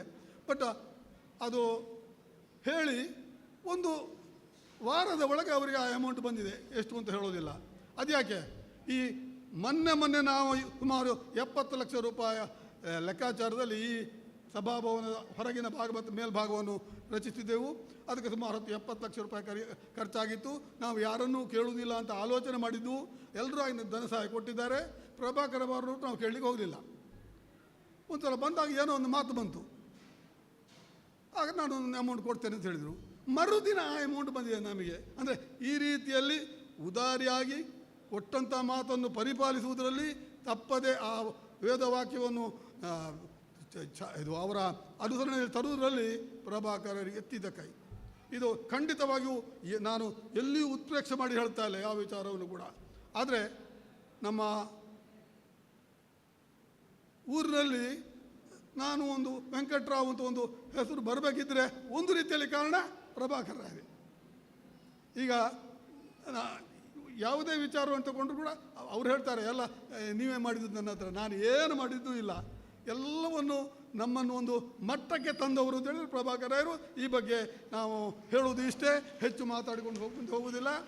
ಬಟ್ ಅವರ ಹೇಳುವುದಿದ್ರೆ ನನ್ನ ಬಾಯಲ್ಲಿ ಬೇಕಾದಷ್ಟು ಉಂಟು. ಹೇಳಿದ್ರೆ ನೀವು ಕೂತ್ಕೊಳ್ಳೋದಿಲ್ಲ ಗೊತ್ತಿಲ್ಲ ನನಗೆ. ಯಾಕೆ ಹೇಳಿದರೆ ಅವರು ಸಂಘ ಸಂಸ್ಥೆಗಳಲ್ಲಿ ತುಂಬಿ ಈ ಪುಸ್ತಕದ ಎಲ್ಲವೂ ಇದೆ. ಎಲ್ಲ ಸಂಘ ಸಂಸ್ಥೆಗಳಲ್ಲಿ ಹಾವೇರಿಯಲ್ಲಿ ಸಂಘ ಸಂಸ್ಥೆಗಳಲ್ಲಿ ಸೇರಿಕೊಂಡು ಎಲ್ಲ ಸಂಸ್ಥೆಗಳಿಗೆ ಕೊಟ್ಟ ಸಹಾಯ. ಅವರು ನಿಮ್ಮ ಈ ಸ್ಕೌಟಿನ ಕಮಿಷನರ್ ಆಗಿದ್ದರು, ಡಿಸ್ಟ್ರಿಕ್ಟ್ ಕಮಿಷನರ್ ಆಗಿದ್ದರು, ನಿಮ್ಮ ಸೇವಾದಳದ ಡಿಸ್ಟ್ರಿಕ್ಟ್ ಕಮಿಷನರ್ ಆಗಿದ್ದರು, ಆಮೇಲೆ ಈ ರೋಟರಿಯ ಶಾಲೆಯ ಅಧ್ಯಕ್ಷರಾಗಿದ್ದರು, ಹಲವು ದೇವಸ್ಥಾನಗಳು, ಕೃಷ್ಣ ಮಂದಿರ ಎಲ್ಲದರಲ್ಲಿ ಅವರು ತಮ್ಮ ಸಹಾಯ ಹಸ್ತವನ್ನು ಕೊಟ್ಟುಕೊಂಡು ನಮ್ಮ ಈ ಪ್ರಭಾಕರಾಯರ ತಂದೆಯ ಹೆಸರನ್ನು ಉಳಿಸುವಲ್ಲಿ ಖಂಡಿತವಾಗಿಯೂ ಪ್ರಯತ್ನ ಮಾಡಿದ್ದಾರೆ ಎಂಬುದನ್ನು ಹೇಳುತ್ತಾ, ಈ ಕಾರ್ಯಕ್ರಮಕ್ಕೆ ಅವರ ಮಗಳು ಒಂದು ಚಿಕ್ಕ ರೀತಿಯಲ್ಲಿ ಕೊಟ್ಟ ಕಾಂಟ್ರಿಬ್ಯೂಷನ್. ಯಾಕೆ ಹೇಳಿದರೆ, ಈ ಅಪ್ಪ ಅಂದರೆ ಅಜ್ಜನ ನಂತರ ಅಪ್ಪ, ಇಬ್ಬರನ್ನು ಸ್ಮರಿಸಿಕೊಂಡು ಮಾಡಿದಂಥ ಈ ಪುಸ್ತಕ ನಾನು ಮೇಲೆ ಮಾತ್ರ ನೋಡಿದೆ, ಹೆಚ್ಚು ನೋಡಲಿಲ್ಲ, ಮೇಲೆ ನೋಡಿದ್ದೇನೆ. ಅದು ಖಂಡಿತವಾಗಿಯೂ ಒಂದು ದೊಡ್ಡ ಕಾಂಟ್ರಿಬ್ಯೂಷನ್ ಸ್ಮಿತಂದು. ಯಾಕೆ ಕೇಳಿದರೆ, ಈ ಪುಸ್ತಕವನ್ನು ನಮ್ಮ MS ಕೃಷ್ಣ ಭಟ್ರ ಬಗ್ಗೆ ಒಂದು ಪುಸ್ತಕ ಬರೆದಿದ್ದರು. ನಮ್ಮ ಕರ್ನಾಟಕ ಬ್ಯಾಂಕಿನ ಚೇರ್ಮನ್ ಆಗಿದ್ದಾಗ MS ಕೃಷ್ಣ ಭಟ್ರ ಬಗ್ಗೆ ಒಂದು ಪುಸ್ತಕ ಬರೆದಿದ್ದರು. ಆ ಪುಸ್ತಕ ಇವತ್ತಿಗೂ ಕೂಡ ಅದನ್ನು ಓದುವ ಹಾಗೆ ನಾವು ಇಟ್ಟುಕೊಂಡಿದ್ದೇವೆ. ಇಲ್ಲ, ಹಲವು ವಿಚಾರಗಳು ನಮಗೆ ಅನುಸರಿಸಲಿಕ್ಕೆ ಆಗದೇ ಇರ್ಬೋದು. ಅವು ಜೀವನದಲ್ಲಿ ಕಷ್ಟಪಟ್ಟು ಮೇಲೆ ಬಂದವರಲ್ಲಿ ಖಂಡಿತವಾಗಿ ಅವರ 63 ತಂದೆ ತೀರಿಕೊಂಡಾಗ ಅವರ ಮೇಲಿದ್ದ ಜವಾಬ್ದಾರಿ ಉಂಟಲ್ಲ, ಅದು ಸಾಮಾನ್ಯ ಜವಾಬ್ದಾರಿ ಅಲ್ಲ. ಯಾಕೆ ನಮ್ಮ ಅನುಸೂಯಕ್ಕನವರು ಹಾಗೆ ಆಗಿದ್ದಲ್ಲ, ನಮಗೆ ಅವರೇ ಹೇಳಿದ್ದು, ನಂಗೆ ಗೊತ್ತಿಲ್ಲ, ಇಲ್ಲ ನಾನು ಹೇಳಿದ್ದಲ್ಲ ಅವರೇ ಹೇಳಿದ್ದು. ಅವರು ಮಾತಾಡಲಿಲ್ಲ, ಮಾತಾಡಿದ್ದು ನಾನು ಮಾತ್ರ ಅಷ್ಟೇ. ಇರಲಿ, ಈ ಒಂದು ಕಾರ್ಯಕ್ರಮಕ್ಕೆ ನನಗೆ ಅವಕಾಶ ಕೊಟ್ಟು 1-2 ಮಾತಾಡಲಿಕ್ಕೆ, ಯಾಕೆ ಇನ್ನೂ ಮಾತಾಡಲಿಕ್ಕೆ ತುಂಬ ಉಂಟು, ನನಗೆ ಗೊತ್ತು ಮುಗಿಲಿಕ್ಕಿಲ್ಲ ನಾನು ಮಾತಾಡಿದರೆ. ಆದರೆ ನಿಮ್ಮ ತಾಳ್ಮೆಯನ್ನು ಪರೀಕ್ಷೆ ಮಾಡಬಾರ್ದು ಅಂತ ಆಲೋಚನೆ ಮಾಡಿ ನನ್ನ ಮಾತುಗಳು ಇಲ್ಲಿಗೆ ಮುಗಿಸ್ತೇನೆ.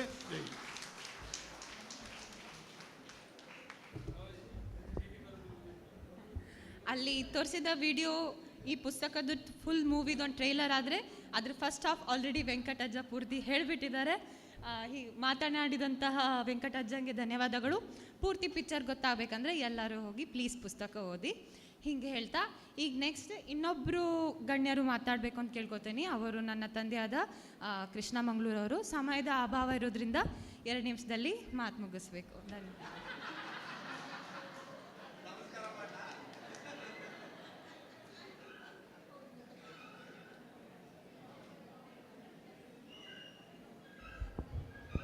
ಎಲ್ಲರಿಗೂ ನಮಸ್ಕಾರ. ವೇದಿಕೆ ಮೇಲಿರುವಂತಹ ಎಲ್ಲ ಬಂಧುಗಳೇ, ನನ್ನ ವೇದಿಕೆ ಮುಂದಿರುವ ಎಲ್ಲ ಬಂಧುಗಳೇ, ಮಿತ್ರರೇ, ಎಲ್ಲರಿಗೂ ವಂದಿಸುತ್ತಾ, ಈಗ ಮಹಾಭಾರತದಲ್ಲಿ ಒಂದು ಪ್ರಸಂಗ ಬರುತ್ತೆ. ಯುದ್ಧದ ಸಂದರ್ಭದಲ್ಲಿ, ಯುದ್ಧಾರಂಭದಲ್ಲಿ ಧೃತರಾಷ್ಟ್ರ ಭೀಷ್ಮರನ್ನ ಕೇಳ್ತಾರೆ, ನೀನು ಎರಡೂ ಕಡೆಯ ರಥರು, ಅತಿರಥರು, ಮಹಾರಥರ ಒಂದು ಲೆಕ್ಕ ಮಾಡಿ ಪಟ್ಟಿ ಕೊಡು ಅಂತ ಒಂದು ಕೇಳ್ತಾರೆ. ಯಾರೋ ಧೃತರಾಷ್ಟ್ರು ಭೀಷ್ಮನಿಗೆ ಒಮ್ಮೆಲೆ, ಅಷ್ಟು ಜ್ಞಾನಿ ಭೀಷ್ಮ, ಅಂಥ ಜ್ಞಾನಿಯಾದ ಭೀಷ್ಮನೇ 2 ನಿಮಿಷ ಕುತ್ಕೊಂಡು ಸುಧಾರಿಸಿಕೊಂಡು ಆಮೇಲೆ ಹೇಳ್ತಾನೆ. ಅಂದರೆ ಏನಾಗುತ್ತೆ ಅಂದರೆ, ಅದಕ್ಕೆ ಉತ್ತರ ಪಿತಾಮಹರು ಕೊಟ್ಟದ್ದಂದರೆ, ಸ್ಟಾರ್ಟ್ ಎಲ್ಲಿಂದ ಮಾಡಬೇಕು, ಎಂಡ್ ಎಲ್ಲಿಗೆ ಮಾಡಬೇಕು. ಇದು ಭಾರಿ ಒಂದು $1 ಮಿಲಿಯನ್ ಕ್ವಶನ್ ಟೈಪ್ ಇದು ಇರುತ್ತೆ.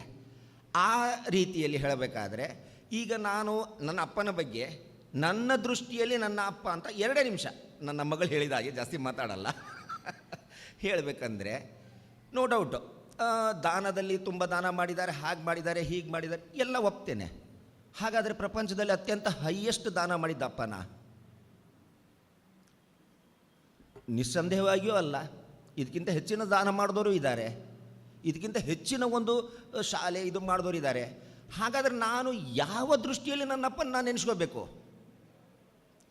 ಇದಕ್ಕೆ ನನ್ನಷ್ಟಕ್ಕೆ ನಾನು ಕಂಡುಕೊಂಡ ಒಂದು ಉತ್ತರ ಏನಂದರೆ, ನಾವು ಆ ಸಂದರ್ಭನೂ ಯೋಚನೆ ಮಾಡ್ಕೋಬೇಕಾಗುತ್ತೆ.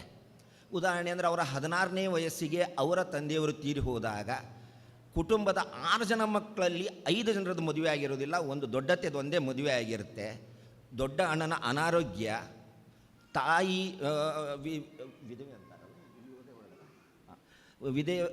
ನನ್ನ ದೊಡ್ಡಮ್ಮ, ಹೀಗೆ ಅಣ್ಣ ತಮ್ಮಂದಿರು ಎಲ್ಲರನ್ನು ನೋಡಿಕೊಳ್ಳುತ್ತಾ ನಡ್ಕೊಂಬಂದದ್ದು ಒಂದು ವಿಶೇಷ. ಹಾಗಾದರೆ ಈ ಟೈಪ್ ಮಾಡಿದವ್ರು ಯಾರೂ ಇಲ್ವಾ? ಇದ್ದಾರೆ, ಬೇಕಾದಷ್ಟು ಜನ ಇರ್ಬೋದು. ನಮ್ಮ ಇಡೀ ಭಾರತದ ಲೆಕ್ಕದಲ್ಲಿ ಹಾಕಿದರೆ ಬೇಕಾದಷ್ಟು ಜನ ಇರ್ಬೋದು. ಹಾಗಾದರೆ ಏನು? ಅವರು 16ನೇ ವಯಸ್ಸು ಅಂದರೆ ಅವ್ರದ್ದು 9ನೇ ಕ್ಲಾಸ್ ಪಾಸ್ ಆಗಿರ್ಬೋದು ಮ್ಯಾಕ್ಸಿಮಮ್. ಹಾಗಾದ್ರೆ ಅವ್ರದ್ದು ಎಜುಕೇಷನ್ ನೋಡಿ, ಅವ್ರದ್ದು BA ಆಗಿದೆ, BCom ಆಗಿದೆ, HRA ಆಗಿದೆ, ಇನ್ನೂ ನನಗೆ ಗೊತ್ತಿಲ್ಲದಂಥ ಒಂದು 5-6 ಅವ್ರದ್ದು ಸರ್ಟಿಫಿಕೇಟ್ ಎಲ್ಲ ಇದೆ. ಎಲ್ಲವೂ ಎಕ್ಸ್ಟರ್ನಲ್ ಮಾಡಿದ್ದಾರೆ. ಎಲ್ಲವೂ ಎಕ್ಸ್ಟರ್ನಲ್ ಮಾಡಿ ಈ ಕಡೆಯಿಂದ ಅಂಗಡಿ ನಡೆಸ್ಕೋತಾ ಹೋಗಿ, ಮನೆ ನಡೆಸ್ಕೋತಾ ಹೋಗಿ, ಎಕ್ಸ್ಟರ್ನಲ್ ಇಷ್ಟೆಲ್ಲ ಒಂದು ಇದು ಮಾಡಿದ್ದು. ಈಗ ನಾನು ಹಾಗಾದ್ರೆ ಪ್ರಪಂಚದಲ್ಲಿ ಯಾರೂ ಇಲ್ವಾ ಅಂತ ಯೋಚನೆ ಮಾಡಿದರೆ ಪ್ರಮಾಣ ಕಮ್ಮಿ ಆಗ್ತಾ ಬರುತ್ತೆ. ಮೊದಲು ಇಷ್ಟಿದೆ, ನಮ್ಮ ಇಡೀ ಭಾರತದಲ್ಲಿ ಲೆಕ್ಕ ಹಾಕಿದರೆ ಒಂದು ಕೋಟಿ ಜನ ಸಿಗ್ಬೋದು ನಮಗೆ. 16ನೇ ವಯಸ್ಸಿಗೆ ಅವರ ತಂದೆಯನ್ನು ಕಳ್ಕೊಂಡವರು. 16ನೇ ವಯಸ್ಸಿಗೆ ತಂದೆಯನ್ನು ಕಳ್ಕೊಂಡ ನಂತರ ಇಷ್ಟೆಲ್ಲ ಎಜುಕೇಷನಲ್ಲಿ ಸಾಧನೆ ಮಾಡಿದ್ದು. ಆ ಪ್ರಮಾಣಕ್ಕೆ ಬಂದಾಗ ಇನ್ನೂ ಕಡಿಮೆ ಆಗ್ತಾ ಬರುತ್ತೆ. ಈಗ ನಾವು ಇದೆಲ್ಲದರ ಜೊತೆಗೆ ಅವರ ದಾನ ಸೇರಿಸಿದರೆ ಸ್ವಲ್ಪ ಕಡಿಮೆ ಆಗ್ಬೋದು. ಒಂದೇ ದೃಷ್ಟಿಯಿಂದ ಅವರು ದಾನ ಮಾಡಿದ್ದಾರೆ. ಅವರು ನನ್ನ ಅಭಿಪ್ರಾಯ, ಮತ್ತು ನಾನು ನನ್ನ ಅಭಿಪ್ರಾಯದಲ್ಲಿ ಕಂಡಂತೆ ನನ್ನ ಅಪ್ಪ ನಾನು ಹೇಳೋದು, ಅದೇ ಒಂದರಿಂದ ಅವ್ರನ್ನ ನಾನು ಗ್ರೇಟ್ ಅಂತ ಹೇಳಲ್ಲ. ಆ ಸಂದರ್ಭದಲ್ಲಿ ಅವರು ಅಷ್ಟು ಕಷ್ಟದಲ್ಲಿ ಎಕ್ಸ್ಟರ್ನಲ್ ಓದಿದ್ದಾರೆ. ಇವತ್ತಿಗೂ ಬೇಕಾದ್ರೆ ನಾನು ಹೇಳ್ತೇನೆ, ಯಾವುದೇ ಲಾಯರ್ ಬಂದು ಅವ್ರ ಹತ್ರ ಕ್ವಶನ್ ಮಾಡಿದರೆ ನಿಮ್ಮ ಆರ್ಗ್ಯುಮೆಂಟು ಇದು ನೀವು ಲೀಗಲ್ ಟರ್ಮ್ಸ್ ಮಾತಾಡಿದರೆ 100% ಅವರಿಗೆಲ್ಲ ವರ್ತ್ ಆಗುತ್ತೆ. ನಾವು ಬುಕ್ಕು ಬ್ಯಾಗು ಅದು ಹಿಡ್ಕೊಂಡು ದಿನಗಟ್ಟಲೆ ಕಾಲೇಜಿಗೆ ಹೋಗಿ ಬಂದರೂ ಇವತ್ತಿಗೂ ನಮ್ಗೆ ಅದರ ಶಬ್ದದ ಅರ್ಥ ಇಲ್ಲ. ಮೆಡಿಕಲ್ ಫೀಲ್ಡ್ನಲ್ಲಿ ನೀವು ಬೇಕಾದ್ರೆ ಒಂದು ಯಾವಾಗಾರೊಮ್ಮೆ ನೀವು ಒಂದು ಪ್ರಶ್ನೆ ಮಾಡಿ ನೋಡಿ, ಯಾವುದಾದ್ರೂ ಹೀಗಿದ್ದರೆ ಇದಕ್ಕೇನಂತಾರೆ, ಅನಸ್ತೇಶಿ ಆ್ಯಕ್ಚುಲಿ ಹೇಗಾಗುತ್ತೆ. ಹಾಗಾದ್ರೆ ಅವರು MBBS ಕಲ್ತ್ರಾ? ಹಾಗಾದರೆ LLB ಮಾಡಿದ್ರಾ? ಇವತ್ತಿಗೂ ನೀವೇನಾದರೂ ಅವರನ್ನು ಕೇಳಿದರೆ, ನಮ್ಮ ಮನೇಲಿ ದಿನ ನನ್ನ ಮತ್ತು ನನ್ನ ತಂದೆಯ ನಡುವೆ ನಮ್ಮ ಇಡೀ ಫ್ಯಾಮಿಲಿ, ನನ್ನ ತಮ್ಮ, ನಾವು ಎಲ್ಲ ಜಾಯಿಂಟ್ ಫ್ಯಾಮಿಲಿ ಎಲ್ಲ ಎಲ್ಲರೂ ಒಬ್ರಿಗೊಬ್ರು ಜಗಳಾಡ್ತಾನೇ ಇರ್ತೇವೆ. ಯಾವುದೇ ಆರ್ಗ್ಯುಮೆಂಟ್ ಬಂದರೆ, ಯಾವುದೇ ಪ್ರಶ್ನೆ ಒಂದು ವೇಳೆ ಅದು ಏನು ಡಿಸಿಷನ್ ಆಗಲಿಲ್ದಂಗೆ ನಿಂತರೆ, ಇವತ್ತಿನ ಸಂದರ್ಭದಲ್ಲಿ ಅವ್ರ ಮೊಬೈಲ್ ತೆಗೆದು ಅದನ್ನು ಪೂರ್ತಿ ಸ್ಟಡಿ ಮಾಡಿ ಹಿಂದೆ ಮುಂದೆ ಎಲ್ಲ ತಿಳ್ಕೊಂಡು ಆಮೇಲೆ ಅದಕ್ಕೆ ಅವರು ಜಜ್ಮೆಂಟ್ ಕೊಡ್ತಾರೆ. ಇದು ಮೊದಲಿನ ನಾವು ಸಣ್ಣವರಿದ್ದಾಗ ಮನೆಯಲ್ಲಿ 2 ಡಿಕ್ಷನರಿ, ಸ್ಪೆಲ್ಲಿಂಗ್ ಕೇಳಬೇಕು, ಟ್ಯೂಷನ್ ಸ್ಪೆಲ್ಲಿಂಗ್ ಏನೋ, ನಾನು TUIDUIO ಹಿಂಗಂದರೆ ಡಿಕ್ಷನರಿ ಸ್ಪೆಲ್ಲಿಂಗ್. ಈ ಎಲ್ಲ ಕಾರಣಗಳಿಂದ ಜೊತೆಗೆ ಅವರು ನಮಗೆ ಕಲಿಸಿಕೊಟ್ಟಂತಹ ಜೀವನ ಮಾದರಿ. ಈಗ ಆ್ಯಕ್ಚುಲಿ ನಿಮಗೆ ನನ್ನ ಅಜಿತ ಅನಿಲ್ ಇವರಿಗೆಲ್ಲ ಗೊತ್ತಿರ್ಬೋದು, ಸಿಕ್ಕಾಪಟ್ಟೆ ಉಡಾಳ ನಾನು ಕಾಲೇಜಲ್ಲಿ. ಸಿಕ್ಕಾಪಟ್ಟೆ ಅಂದರೆ ಸಿಕ್ಕಾಪಟ್ಟೆ ಉಡಾಳ. ಅಷ್ಟು ಉಡಾಳ ಅಂದರೆ ಇಲ್ಲಿ ಏನಂತಾರೆ ರಫ್ ನಾನು ಆವಾಗ ಕಾಲೇಜಲ್ಲಿ. ಅಷ್ಟು ನಾನು ಉಡಾಳ ಇದ್ದಂಥ ನನಗಿರುವಂತಹ ಒಂದು ವೀಕ್ನೆಸ್, ನಾನು ಸಿಕ್ಕಾಪಟ್ಟೆ ಚಾಲೆಂಜ್ ಅಕ್ಸೆಪ್ಟ್ ಮಾಡ್ತಿದ್ದೆ ಆವಾಗ. ನನಗಿರುವಂತಹ ಆ ಚಾಲೆಂಜ್ ಅಕ್ಸೆಪ್ಟ್ ಮಾಡೋ ಗುಣದಿಂದನೇ ನನ್ನನ್ನು ಅವರು ಅಂಗಡಿ ಕಡೆ ಡೈವರ್ಟ್ ಮಾಡಿದರು. ಈ ರೀತಿ ನಮ್ಮಲ್ಲಿರುವಂತಹ ಕೆಲವೊಂದು ಗುಣ ಅವಗುಣ ಎಲ್ಲವನ್ನು ಯೋಚನೆ ಮಾಡಿಕೊಂಡು ಹೀಗೆ ಎಲ್ಲ ದೃಷ್ಟಿಯಿಂದ ನಾನು ನನ್ನ ತಂದೆಯನ್ನು ನೋಡಿದಾಗ ಪ್ರೌಡ್ಲಿ ಹೇಳ್ತೇನೆ, I am lucky to have such father. Thank you.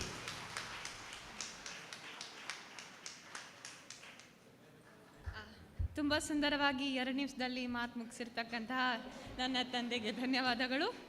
ಈಗ ಈ ಕಾರ್ಯಕ್ರಮದ ಮೇನ್ ಪರ್ಸನ್ ಆಗಿರ್ತಕ್ಕಂತಹ ನನ್ನ ಅಜ್ಜನಾದ ಪ್ರಭಾಕರ್ ಮಂಗಳೂರು ಇವರು 1-2 ಮಾತನಾಡಬೇಕಾಗಿ ಕೇಳ್ತೇನೆ.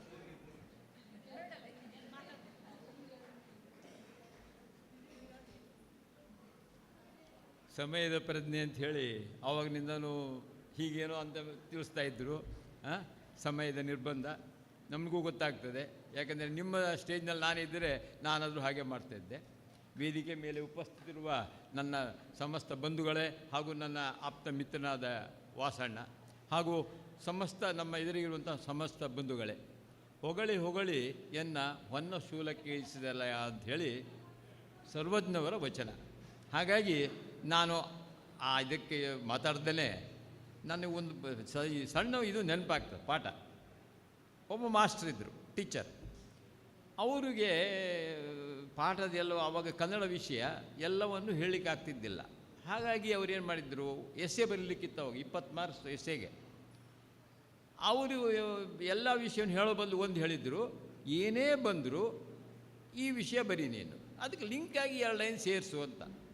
ಏನಪ್ಪ ಅಂತಂದರೆ ಅವರು ಹೇಳಿದರು, ಹಸು ಅನ್ನೋದ್ರ ಬಗ್ಗೆ ಹೇಳಿದರು. ಹಸುವಿಗೆ 4 ಕಾಲು, 2 ಕಿವಿ, ಒಂದು ಹೊಟ್ಟೆ, 2 ಕೋಡು, ಹೀಗೆ ಹೇಳಿಕೊಂಡು ಹಸುವಿನ ಬಗ್ಗೆ ಹೇಳಿದರು. ಮುಂದೆ ಪರೀಕ್ಷೆಯಲ್ಲಿ ವಿಷಯ ಏರೋಪ್ಲೇನ್ ಬಂತು. ಏರೋಪ್ಲೇನ್ ಬಗ್ಗೆ ನೀವು ಎಸ್ಸೆ ಬರೀರಿ ಅಂತ.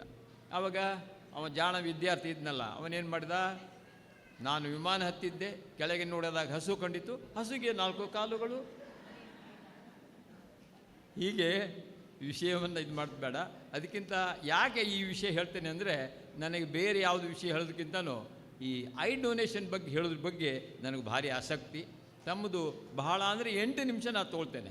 ತೊಗೋಬೋದು ಅಂದರೆ ನಾನು ಐ ಡೊನೇಷನ್ ಬಗ್ಗೆ ಹೇಳ್ತೇನೆ. ಇಲ್ಲ ಮತ್ತು ಇದೇ ಹೇಳಿ ಅಂತಂದರೆ ಇದೇ ವಿಷಯ. ಯಾವುದು ಹೇಳಿ?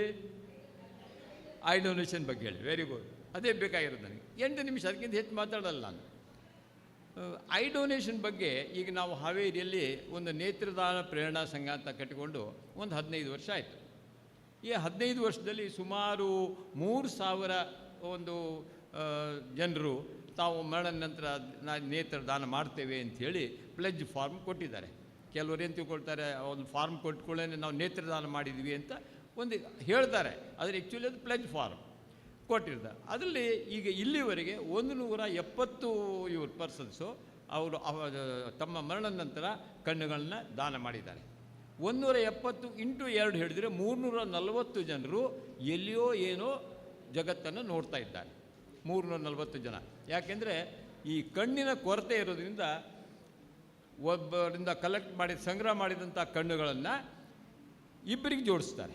340 ಜೋಡಿಸ್ತಾ ಇದ್ದಾರೆ. ಅದರಲ್ಲಿ ನಮ್ಮ ತಾಯಿಯವರು 84 ವರ್ಷದವರು, ಅವರ ಕಣ್ಣುಗಳನ್ನು ಸಹ ಕೊಟ್ಟಿದ್ದಾರೆ. ನನ್ನ ಮಡದಿ ಗೀತಾ, ಅವಳ ಕಣ್ಣುಗಳನ್ನು ಸಹ ಕೊಟ್ಟಿದೆ. ಇದು ಯಾಕೆ ಹೇಳ್ತೇನೆ ಅಂದರೆ, ನಮ್ಮ ತಾಯಿಯವರು ತೀರ್ಕೋಬೇಕಾದ್ರೆ 82 ವರ್ಷ, ಅವಳಿಗೆ ಪಕ್ಕ ನೆನಪಿರ್ತದೆ, ಅದು 82 ವರ್ಷ. ನನ್ನ ಮನೆಯವರು ತೀರ್ಕೊಂಡು 58 ವರ್ಷ. ಅಂದರೆ ಇಲ್ಲಿ ವಯಸ್ಸಿನ ನಿರ್ಬಂಧ ಇಲ್ಲ ಅನ್ನೋದಕ್ಕೆ ಈ ಒಂದು ಇದನ್ನು ನಾನು ಲಿಂಕ್ ಮಾಡಿದೆ. ಯಾವುದೇ ವಯಸ್ಸಿನವರು ಸಹ ಕೊಡ್ಬೋದು ಅಂತ. ಇನ್ನೊಂದು ಕೆಲವೊಂದು ವಿಷಯ ಏನಂದರೆ, ಇಡೀ ಕಣ್ಣನ್ನು ತೆಗೆದು ಕಣ್ಣು ಜೋಡಿಸ್ತಾರೆ ಅಂಥೇಳಿ. ಇದು ಆ್ಯಕ್ಚುಲಿ ಇಡೀ ಕಣ್ಣನ್ನು ತೆಗೆದು ಕಣ್ಣನ್ನು ಜೋಡಿಸೋದಲ್ಲ, ಇದು ಬರೀ ಕಣ್ಣ ಮೇಲೆ ಕಾರ್ನಿಯಾ ಅಂತಿರ್ತದೆ. ಕಾರ್ನಿಯಾ ಅಂತಂದರೆ ಅಂದರೆ ಕಣ್ಣಿನ ಮೇಲೆ ಕರಿಗುಡ್ಡೆ ಇದೆಯಲ್ಲ, ಆ ಕರಿಗುಡ್ಡೆಯ ಮೇಲೆ ಒಂದು ಸಣ್ಣ ಒಂದು ಪ್ಲಾಸ್ಟಿಕ್ಕಿನ ಟೈಪು, ಇದು ಕಾರ್ನಿಯಾ. ಇದು ಅಂದರೆ ಇದ್ರ ಮೇಲೆ ಬರುವಂಥದ್ದು ಪ್ಲಾಸ್ಟಿಕ್ಕಿನ ನಾವೇನು ಅತಿ ಟ್ರಾನ್ಸ್ಪರೆಂಟ್ ಇದು ಇರ್ತಲ್ಲ ಅದಿರ್ತದೆ. ಇಷ್ಟೇ ತೆಗೆದು ಹಾಕುವಂಥದ್ದು. ಕಾರ್ನಿಯಾ ಮಾತ್ರ ಇನ್ನೊಬ್ಬ ಕಾರ್ನಿಯಾ ದೋಷ ಇದ್ದವ್ರಿಗೆ ಹಾಕೋದು. ಎಲ್ಲರ ಕುರುಡ್ರನ್ನ ಕಣ್ಣುಗಳಿಗೆ ನಾವು ಹಾಕ್ಲಿಕ್ಕೆ ಬರಲ್ಲ, ಎಲ್ಲ ಕುರುಡ್ರನ್ನ ನಾವು ಕಣ್ಣು ಕಾಣುವಂತೆ ಮಾಡ್ಲಿಕ್ಕೆ ಬರೋದಿಲ್ಲ. ಯಾರಿಗೆ ಕಾರ್ನಿಯಾ ದೋಷ ಇರ್ತದೆ ಅವರಿಗೆ ಮಾತ್ರ ಹಾಕ್ಲಿಕ್ಕೆ ಬರ್ತದೆ. ಹಾಗಾಗಿ ಯಾರ್ದು ಕಾರ್ನಿಯಾ ಸರಿ ಇರ್ತದೆ ಅವರು ತಮ್ಮ ಕಣ್ಣುಗಳನ್ನ ಕಾರ್ನಿಯಾ ಯಾರಿಗೆ ಬೇಕು ಅವ್ರಿಗೆ ಕೊಡ್ತಾರೆ. ಇಲ್ಲಿ ಒಂದು ವಿಷಯ ನಾವು ತಿಳ್ಕೋಬೇಕು, ನಾವು ಕಾರ್ನಿಯಾ ದೋಷ ಇದ್ದವರಿಗೆ ಮತ್ತು ಇಲ್ಲದೆ ಕೆಲವರಿಗೆ ಕಣ್ಣನ್ನು ಬೇರೆ ಬೇರೆ ದೋಷದಿಂದ ಕಣ್ಣು ಹೋಗಿರ್ತದೆ, ಅವರಿಗೆ ಕೊಡ್ಲಿಕ್ಕೆ ಬರೋದಿಲ್ಲ ಅಂತ ಹೇಳಿದ್ನಲ್ಲ, ಕುರುಡರು ಸಹ ದಾನ ಮಾಡ್ಬೋದು. ಬ್ಲೈಂಡ್ ಪರ್ಸನ್ಸ್ ಯಾರಿಗೆ ಕಾರ್ನಿಯಾ ಸರಿ ಉಂಟು ಅವರು ಸಹ ದಾನ ಮಾಡ್ಬೋದು. ಅಂದರೆ ಕೇವಲ ಕಾರ್ನಿಯಾ ಹೇಳಿದ್ನಲ್ಲ, ಹಾಗೆ ಟ್ರಾನ್ಸ್ಪರೆಂಟ್ ಇದು. ನಾವು ಎಷ್ಟೇ ಕೋಟಿ ರೂಪಾಯಿ ಇವ್ರ ಮೇಲೆ ಖರ್ಚು ಮಾಡಿದರೂ ಈ ಒಂದು ಕಾರ್ನಿಯಾವನ್ನು ತಯಾರು ಮಾಡಲಿಕ್ಕೆ ಬರೋದಿಲ್ಲ. ಯಾವುದೇ ಪ್ರಾಣಿದು ಅಂದರೆ ಮಂಗಂದು ಹಾಕ್ಬೋದಾ, ಮಂಗನಿಂದ ಮಾನವ ಅಂಥೇಳಿ ಮಂಗಂದ ನಾವು ಕಾರ್ನಿಯಾ ಹಾಕ್ಬೋದಾ, ಅದು ಹಾಕ್ಲಿಕ್ಕೆ ಬರೋದಿಲ್ಲ. ಮನುಷ್ಯರದೇ ಬೇಕು. ಅದು ಮತ್ತು ಮರಣದ ನಂತರ ಮಾತ್ರ. ಜೀವಂತಿದ್ದಾಗ ರಕ್ತದಾನ ಮಾಡ್ತಾರೆ, ಅಥವಾ ಬ್ರೈನ್ ಡೆಡ್ ಆದಾಗ ಅಂಗಾಂಗ ದಾನ ಮಾಡ್ತಾರೆ. ಆದರೆ ಮರಣ ನಂತರ ಕೊಡಬಹುದಾಗಿದ್ದು ಈಗ ಸದ್ಯಕ್ಕೆ ಅಂದರೆ ಕಾರ್ನಿಯಾ ದಾನ ಅಥವಾ ನೇತ್ರದಾನ, ಮತ್ತು ಇತ್ತೀಚೆಗೆ ಸ್ವಲ್ಪ ಈ ಚರ್ಮದಾನ ಅಂತಲೂ ಬರ್ತಾ ಇದೆ. ಅಂದಮೇಲೆ ನಾವು ಈ ವಿಷಯದಲ್ಲಿ ಎಲ್ಲರೂ ಜಾಗೃತ ಆಗಬೇಕು. ನಮಗೆ ಯಾವುದೇ ಇದು ಇರಲಿ, ಅಂದರೆ BP ಇರಲಿ, ಶುಗರ್ ಇರಲಿ, ಅಸ್ತಮಾ ಇರಲಿ, ಯಾವುದೇ ಒಂದು ಹೆಲ್ತ್ ಕಂಡೀಷನ್ ಇದ್ದರೂ ಅವರು ಸಹ ದಾನ ಮಾಡ್ಬೋದು. ಆಮೇಲೆ ಕೆಲವರು ನಾವು ಫಾರ್ಮ್ ತುಂಬಿಲ್ಲ ಏನು ಮಾಡಬೇಕು ಅಂಥೇಳಿ, ನೀವು ಫಾರ್ಮ್ ತುಂಬೋದು ಒಂದು ಕೇವಲ ಸಾಂಕೇತಿಕ ಮಾತ್ರ. ಅದು ನಿಮ್ಮ ಫ್ಯಾಮಿಲಿಯವರಿಗೆ ಬೈಂಡಿಂಗ್ ಮಾಡೋದಿಲ್ಲ. ನಾಳೆ ನೀವು ಫಾರ್ಮ್ ತುಂಬಿಕೊಟ್ಟಿದ್ದಾರೆ ಅಂಥೇಳಿ ನಾವು ಕೇಳಲಿಕ್ಕೆ ಬರೋದಿಲ್ಲ. ಯಾವುದು ಒಪ್ಪಿಗೆ ಬೇಕಾಗಿರೋದು ಅವರ ಕುಟುಂಬಸ್ಥರ ಒಪ್ಪಿಗೆ ಬೇಕು. ಅಂದರೆ ತೊಗೊಂಡು ಹೋಗಿರಿ ಅಂತ. ನಾವು ಫಾರ್ಮ್ ತುಂಬಿದ ಕೂಡಲೇ ತೊಗೊಳ್ಳಿಕ್ಕೆ ಬರೋದಿಲ್ಲ. ಮನೆ ಇಲ್ಲದೇನೋ ಫಾರ್ಮಿಗೆ ತುಂಬದೇ ಇದ್ದರೂ ಸಹ ಕಲೆಕ್ಟ್ ಮಾಡ್ಕೊಂಡು ಹೋಗ್ಬೋದು. ಇದು ಒಂದು ನಾವು ವಿಚಾರ ಮಾಡಬೇಕಾಗಿತ್ತು. ನಮ್ಮ ದೇಶದಲ್ಲಿ ಸುಮಾರು 20 ಲಕ್ಷ ಈ ಒಂದು ಕಾರ್ನಿಯಾ ದೋಷ ಇರೋರಿದ್ದಾರೆ. 20 ಲಕ್ಷ ಕಾರ್ನಿಯಾ ದೋಷ ಇರುವಂಥ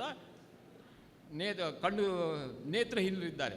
ಅವರಿಗೆ ನಮ್ಮ ದೇಶದಲ್ಲಿ ಪ್ರತಿ ವರ್ಷ ಸಿಗುವಂಥದ್ದು, ನೀವು ಬೇಕಾದ್ರೆ ಗೂಗಲ್ನಲ್ಲಿ ಸರ್ಚ್ ಮಾಡ್ಬೋದು, 75,000 to 80,000 ಕಣ್ಣುಗಳು ಮಾತ್ರ. ಅಂದರೆ ಇನ್ನೂ 19 ಲಕ್ಷ ಜನರಿಗೆ ಕಣ್ಣುಗಳು ಬೇಕು. ಮತ್ತು ವರ್ಷ 25,000 to 30,000 ಅದಕ್ಕೆ ಆ್ಯಡ್ ಹಾಕ್ಕೊಂಡು ಹೋಗ್ತದೆ. ಹೇಗೆ ಜನಸಂಖ್ಯೆ ಹೆಚ್ಚಾಗ್ತದೆ ಹಾಗೆ ಆ್ಯಡ್ ಹಾಕ್ಕೊಂಡು ಹೋಗ್ತದೆ. ಅಂದಮೇಲೆ ಇದನ್ನು ನಾವು ಎಂದಿಗೂ ನಾವು ಕರೆಕ್ಟಾಗಿ ನೇತ್ರ ದಾನ ಮಾಡದಿದ್ದರೆ ಇದು ಸಾಧ್ಯ ಇಲ್ಲ. ನಮ್ಮ ದೇಶದಲ್ಲಿ 150 ಕೋಟಿ ಜನಸಂಖ್ಯೆ ಅಂದರೆ ಸಾಯೋರ ಸಂಖ್ಯೆ 1 ಕೋಟಿ ಮೇಲೆ ಇದೆ. ಪ್ರತಿ ವರ್ಷ ಸಾಯೋರ ಸಂಖ್ಯೆ 1 ಕೋಟಿ ಇದೆ. 1 ಕೋಟಿ ಜನರೊಳಗೆ ಕೇವಲ 10-11 ದಿವಸದಲ್ಲಿ ಸತ್ತವರ ಕಣ್ಣುಗಳನ್ನು ದಾನ ಮಾಡಿದರೆ ನಮ್ಮ ದೇಶದಲ್ಲಿ ಯಾರೂ ಕಾರ್ನಿಯಾದಿಂದ ಉಳಿರುವಂಥ ಏನು ಕುರುಡಿರೋದಿಲ್ಲ. ಅಂದರೆ ಇಷ್ಟು ಸಿಂಪಲ್ ಇದೆ. ಇದು ಜನರೊಳಗೆ ಅರಿವಿಲ್ಲದಕ್ಕೆ, ಜನರಿಗೆ ಇದ್ರ ಬಗ್ಗೆ ಗೊತ್ತಿಲ್ಲದಕ್ಕೆ ನಾವೇನು ಮಾಡ್ತಾ ಇದ್ದೇವೆ, ಅದನ್ನು ಸುಡ್ತೇವೆ ಅಥವಾ ಹುಗಿತೇವೆ. ಈ ದೃಷ್ಟಿಯೊಳಗೆ ನಾವೆಲ್ಲರೂ ಪ್ರಯತ್ನ ಮಾಡಬೇಕು. ನೀವು ಸಹ ನಿಮ್ಮಲ್ಲಿ ಒಂದು ಇದ್ರ ಬಗ್ಗೆ ಅರಿವು ಮೂಡಿಕೊಂಡು 4 ಜನರಿಗೆ ಹೇಳಿ, ತೀರ್ಕೊಂಡಾಗ ಅಥವಾ ಅವರು ಮೊದಲು ಹೇಳಿದರೆ ಎಷ್ಟೋ ಜನ ಇದು ಮಾಡ್ತಾರೆ. ನಮ್ಮ ಭಾವನವರು ಇಲ್ಲಿ ಆಗಲೇ ಒಂದು 3-4 ಜನರಿಗೆ ಹೀಗೆ ನಾನು ಎರಡು ಕಾರ್ಯಕ್ರಮದಲ್ಲಿ ಮಾತಾಡಿದಾಗ ಅದರಿಂದ ಇಲ್ಲಿ ಒಂದು 3-4 ಜನರದ್ದು ನೇತ್ರಗಳನ್ನ ಸಂಗ್ರಹಿಸಲಿಕ್ಕೆ ನೆರವಾಗಿದ್ದಾರೆ. ಹಾಗಾಗಿ ನನ್ನ ಉದ್ದೇಶ ಇಷ್ಟೇ, ನೀವೆಲ್ಲರೂ ಈ ಒಂದು ನೇತ್ರದಾನ ಪ್ರೇರಣೆಯೊಳಗೆ ಭಾಗವಹಿಸ್ರಿ. ಅದರಿಂದ 10 ಜನ 100 ಜನ 1000 ಜನ ಆದಾಗ ನಮ್ಮ ದೇಶದಲ್ಲಿ ಒಂದು ಕಣ್ಣಿನ ಈ ಸಮಸ್ಯೆ ಇರುವವರ ಸಂಖ್ಯೆ ಕಡಿಮೆ ಆಗ್ತದೆ. ಇನ್ನೊಂದು ಹೇಳಬೇಕು ಅಂತಂದರೆ, ನಮ್ಮ ದೇಶದಿಂದ ಕೇವಲ ನಮ್ಮ ಅತಿ ತುತ್ತದಿಗಿರುವಂಥ ದಕ್ಷಿಣದಲ್ಲಿರುವಂಥದ್ದು ಶ್ರೀಲಂಕಾ ದೇಶ ಏನಿದೆಯಲ್ಲ, ಶ್ರೀಲಂಕಾದಲ್ಲಿ ಒಬ್ಬರು ಈ ಒಂದು ಕಾರ್ನಿಯಾ ದೋಷ ಇರುವಂಥ ಕುರುರಿಲ್ಲ. ಯಾಕೆಂದರೆ ಅಲ್ಲಿಯ ಜನರೊಳಗೆ ಅದ್ರ ಬಗ್ಗೆ ನೇತ್ರದಾನದ ಬಗ್ಗೆ ಅರಿವಿದೆ. ಅಲ್ಲಿ ಡೆತ್ ಆದ ಕೂಡಲೇ ಅವ್ರು ತಿಳಿಸ್ತಾರೆ, ಬಂದು ಕಲೆಕ್ಟ್ ಮಾಡ್ತಾರೆ. ಹಾಗಾಗಿ ಅಲ್ಲಿ ಒಬ್ಬರು ಕಾರ್ನಿಯಾ ದೋಷ ಇರುವಂಥ ಕುರುರಿಲ್ಲ. ಅದಲ್ಲದೆ ಪ್ರತಿ ವರ್ಷ 80,000 to 1 ಲಕ್ಷ ಕಣ್ಣುಗಳನ್ನ ಭಾರತ ಸೇರಿ ಆಫ್ರಿಕಾ ಮುಂತಾದ ರಾಷ್ಟ್ರಗಳಿಗೆ ದಾನವಾಗಿ ಕೊಡ್ತಾರೆ. ನಾವಂತೀವಿ ಭಾರತ ಇರೋದು, ನಮ್ಮ ದೇಶ ಇರೋದು, ಸಂಸ್ಕೃತಿಗೆ ಹೇಳ್ತೀವಿ ಕರ್ಣನ ನೆನೆಸ್ತೇವೆ, ಕರ್ಣನ ದಾನ ಅಂಥೇಳಿ. ನಾವೀಗ ಬೇರೆಯವ್ರ ಹೋಗಿ ಭಿಕ್ಷೆ ಬೇಡುವಂಥದ್ದು. ನಮ್ಮ ಕೈಯಲ್ಲೇ ನಾವು ಬಂಗಾರ ಇಟ್ಕೊಂಡು ಮತ್ತೊಬ್ಬರ ಹತ್ರ ಅಲ್ಯೂಮಿನಿಯಮಿಗೆ ಕೈ ಹೊಡೆದಂಗೆ ಆಗ್ತದೆ. ಈ ದಿವಸದೊಳಗೆ ನೀವು ಪ್ರಯತ್ನ ಮಾಡಿರಿ, ಇದ್ರ ಬಗ್ಗೆ ಹೆಚ್ಚಿನ ಒಂದು ಸಾಹಿತ್ಯ ಓದಿರಿ, ನಿಮ್ಮಲ್ಲೇ ಒಂದು ಸಂಘಟನೆ ಮಾಡಿಕೊಂಡು ನೀವು ಈ ಒಂದು ಪುಣ್ಯ ಕಾರ್ಯದಲ್ಲಿ ಭಾಗವಹಿಸಿದರೆ ಅದರಿಂದ ನಾನು ಹೆಚ್ಚು ಸಂತೋಷಗೊಳ್ತೇನೆ. ನನಗೂ ಸಂತೋಷ ಆಗೋದೇ. ಇದು ವರ್ಣನೆ ಹೇಳಿದಲ್ಲ, ಏನು ಕೊಟ್ಟಿದ್ದೀನೋ ಬಿಟ್ಟಿದ್ದೇನೋ ನಾನಂತೂ ನೆನಪಿಟ್ಕೊಳ್ಳಿಕ್ಕೆ ಹೋಗೋದಿಲ್ಲ ಅನ್ನೋದು ಸುಳ್ಳಲ್ಲ, ಅದು ಬೇಡ. ಆದರೆ ಈ ಒಂದು ಇದರೊಳಗೆ ನೇತ್ರದಾನದೊಳಗೆ ತಾವೆಲ್ಲ ಭಾಗವಹಿಸಬೇಕಂತ ಮತ್ತೊಮ್ಮೆ ತಮ್ಮಲ್ಲಿ ಕಳಕಳಿಯ ಒಂದು ವಿನಂತಿ ಮಾಡಿ ನನ್ನ ಮಾತಕ್ಕೆ ಮಂಗಳ ಹಾಡ್ತೇನೆ. ಜೈ ಹಿಂದ್, ಜೈ ಕರ್ನಾಟಕ.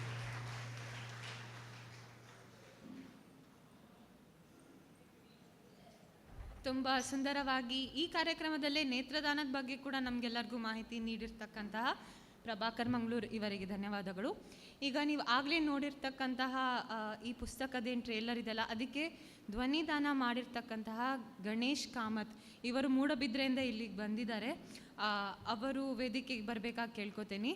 ಅವರಿಗೆ ಪ್ರಭಾಕರ್ ಮಂಗಳೂರು ಅಂದರೆ ನನ್ನ ಅಜ್ಜ ಸನ್ಮಾನ ಮಾಡಬೇಕಾಗಿ ಕೇಳ್ತೇನೆ.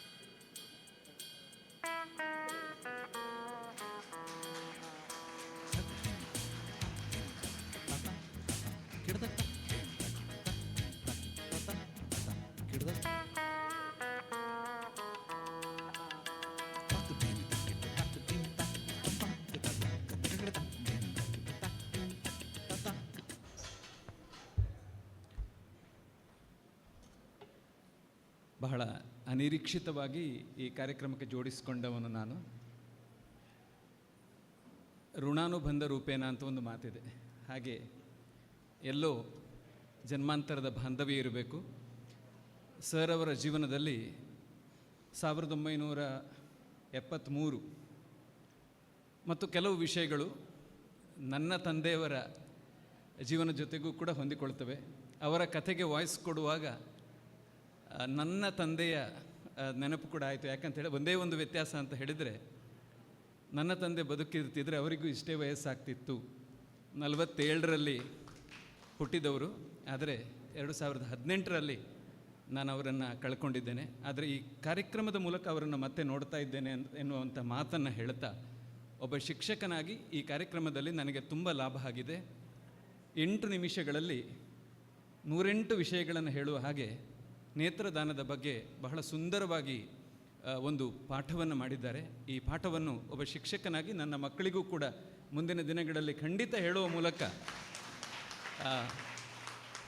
ನೀವು ಹಚ್ಚಿದ ಬೆಳಕು ನಿರಂತರವಾಗಿ ನಂದಾದೀಪ ಆಗುವಂತೆ ಅದನ್ನು ಪ್ರಯತ್ನವನ್ನು ಮಾಡ್ತೇನೆ ಎನ್ನುವ ಮಾತನ್ನು ಈ ವೇದಿಕೆ ಮೂಲಕ ಹೇಳ್ತಾ, ದಯವಿಟ್ಟು ತಾವು ನಾನು ಮೂಡುಬಿದಿರೆಗೆ ಹೋಗಲಿಕ್ಕೆ ಅವಕಾಶವನ್ನು ಮಾಡಿಕೊಡಬೇಕು, ನಾನು ಮುಂದುವರಿತಾ ಇದ್ದೇನೆ ಎನ್ನುವ ಅನುಮತಿಯನ್ನು ಕೂಡ ಕೇಳುತ್ತಾ ನಿರ್ಗಮಿಸ್ತೇನೆ. ನಮಸ್ಕಾರ.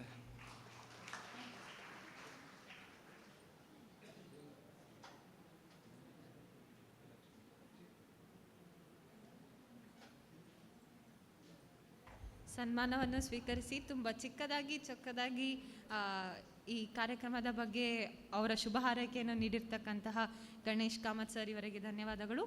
ಈಗ ಈ ಕಾರ್ಯಕ್ರಮದ ಚಪ್ಪಾಳಿ ಮೂಲಕ ಅವರಿಗೆ ಬೀಳ್ಕೊಡುಗೆ ಕೊಡೋಣ. ಈಗ ಈ ಕಾರ್ಯಕ್ರಮದ ಕೊನೆಯ ಘಟ್ಟ ವಂದನಾರ್ಪಣೆ. ಇದನ್ನು ನನ್ನ ಮಾವನಾದ ಮನೋರ್ ಮಾವ ಇವರು ಮಾಡಿಕೊಡ್ಬೇಕಾಗಿ ಕೇಳ್ತೇನೆ.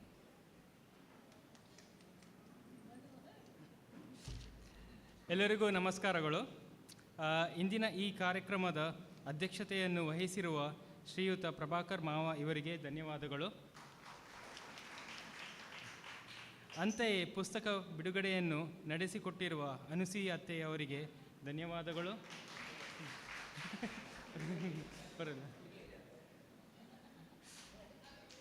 ಹಾಗೆ ವೇದಿಕೆಯ ಮೇಲೆ ಆಸೀನರಾಗಿರುವ ಎಲ್ಲ ನನ್ನ ಬಂಧು ಬಳಗದವರಿಗೂ ಧನ್ಯವಾದಗಳು. ಕೊನೆಯಲ್ಲಿ ಕಾರ್ಯಕ್ರಮವನ್ನು ವೀಕ್ಷಿಸಲು ಬಂದಿರುವ ಎಲ್ಲ ನನ್ನ ಕುಟುಂಬ ಸದಸ್ಯರವರಿಗೂ ಬಂಧು ಮಿತ್ರರಿಗೂ ನನ್ನ ಅನಂತ ಧನ್ಯವಾದಗಳು. ಈಗ ಸಾಂಸ್ಕೃತಿಕ ಕಾರ್ಯಕ್ರಮವು ಜರುಗಲಿರುವುದು. ಇದನ್ನು ನಡೆಸಿಕೊಡಲು ಬರುತ್ತಿದ್ದಾರೆ ಸ್ವಾತಿ ಅತ್ತಿಗೆಯವರು ಮತ್ತು ಕೃಷ್ಣ ಭಾವರು. ಧನ್ಯವಾದಗಳು. ಟೈಮ್ ಮೇಂಟೈನ್ ಮಾಡಿದ್ದೇನೆ. ವಂದನಾರ್ಪಣೆ ಹೇಳಿರ್ತಕ್ಕಂತಹ ಮನೋರ್ ಮಾವನ್ಗೆ ಧನ್ಯವಾದಗಳು. ಈಗ ಇನ್ನು ಮುಂದೆ ಸಾಂಸ್ಕೃತಿಕ ಕಾರ್ಯಕ್ರಮ ನಡೆಯುತ್ತದೆ.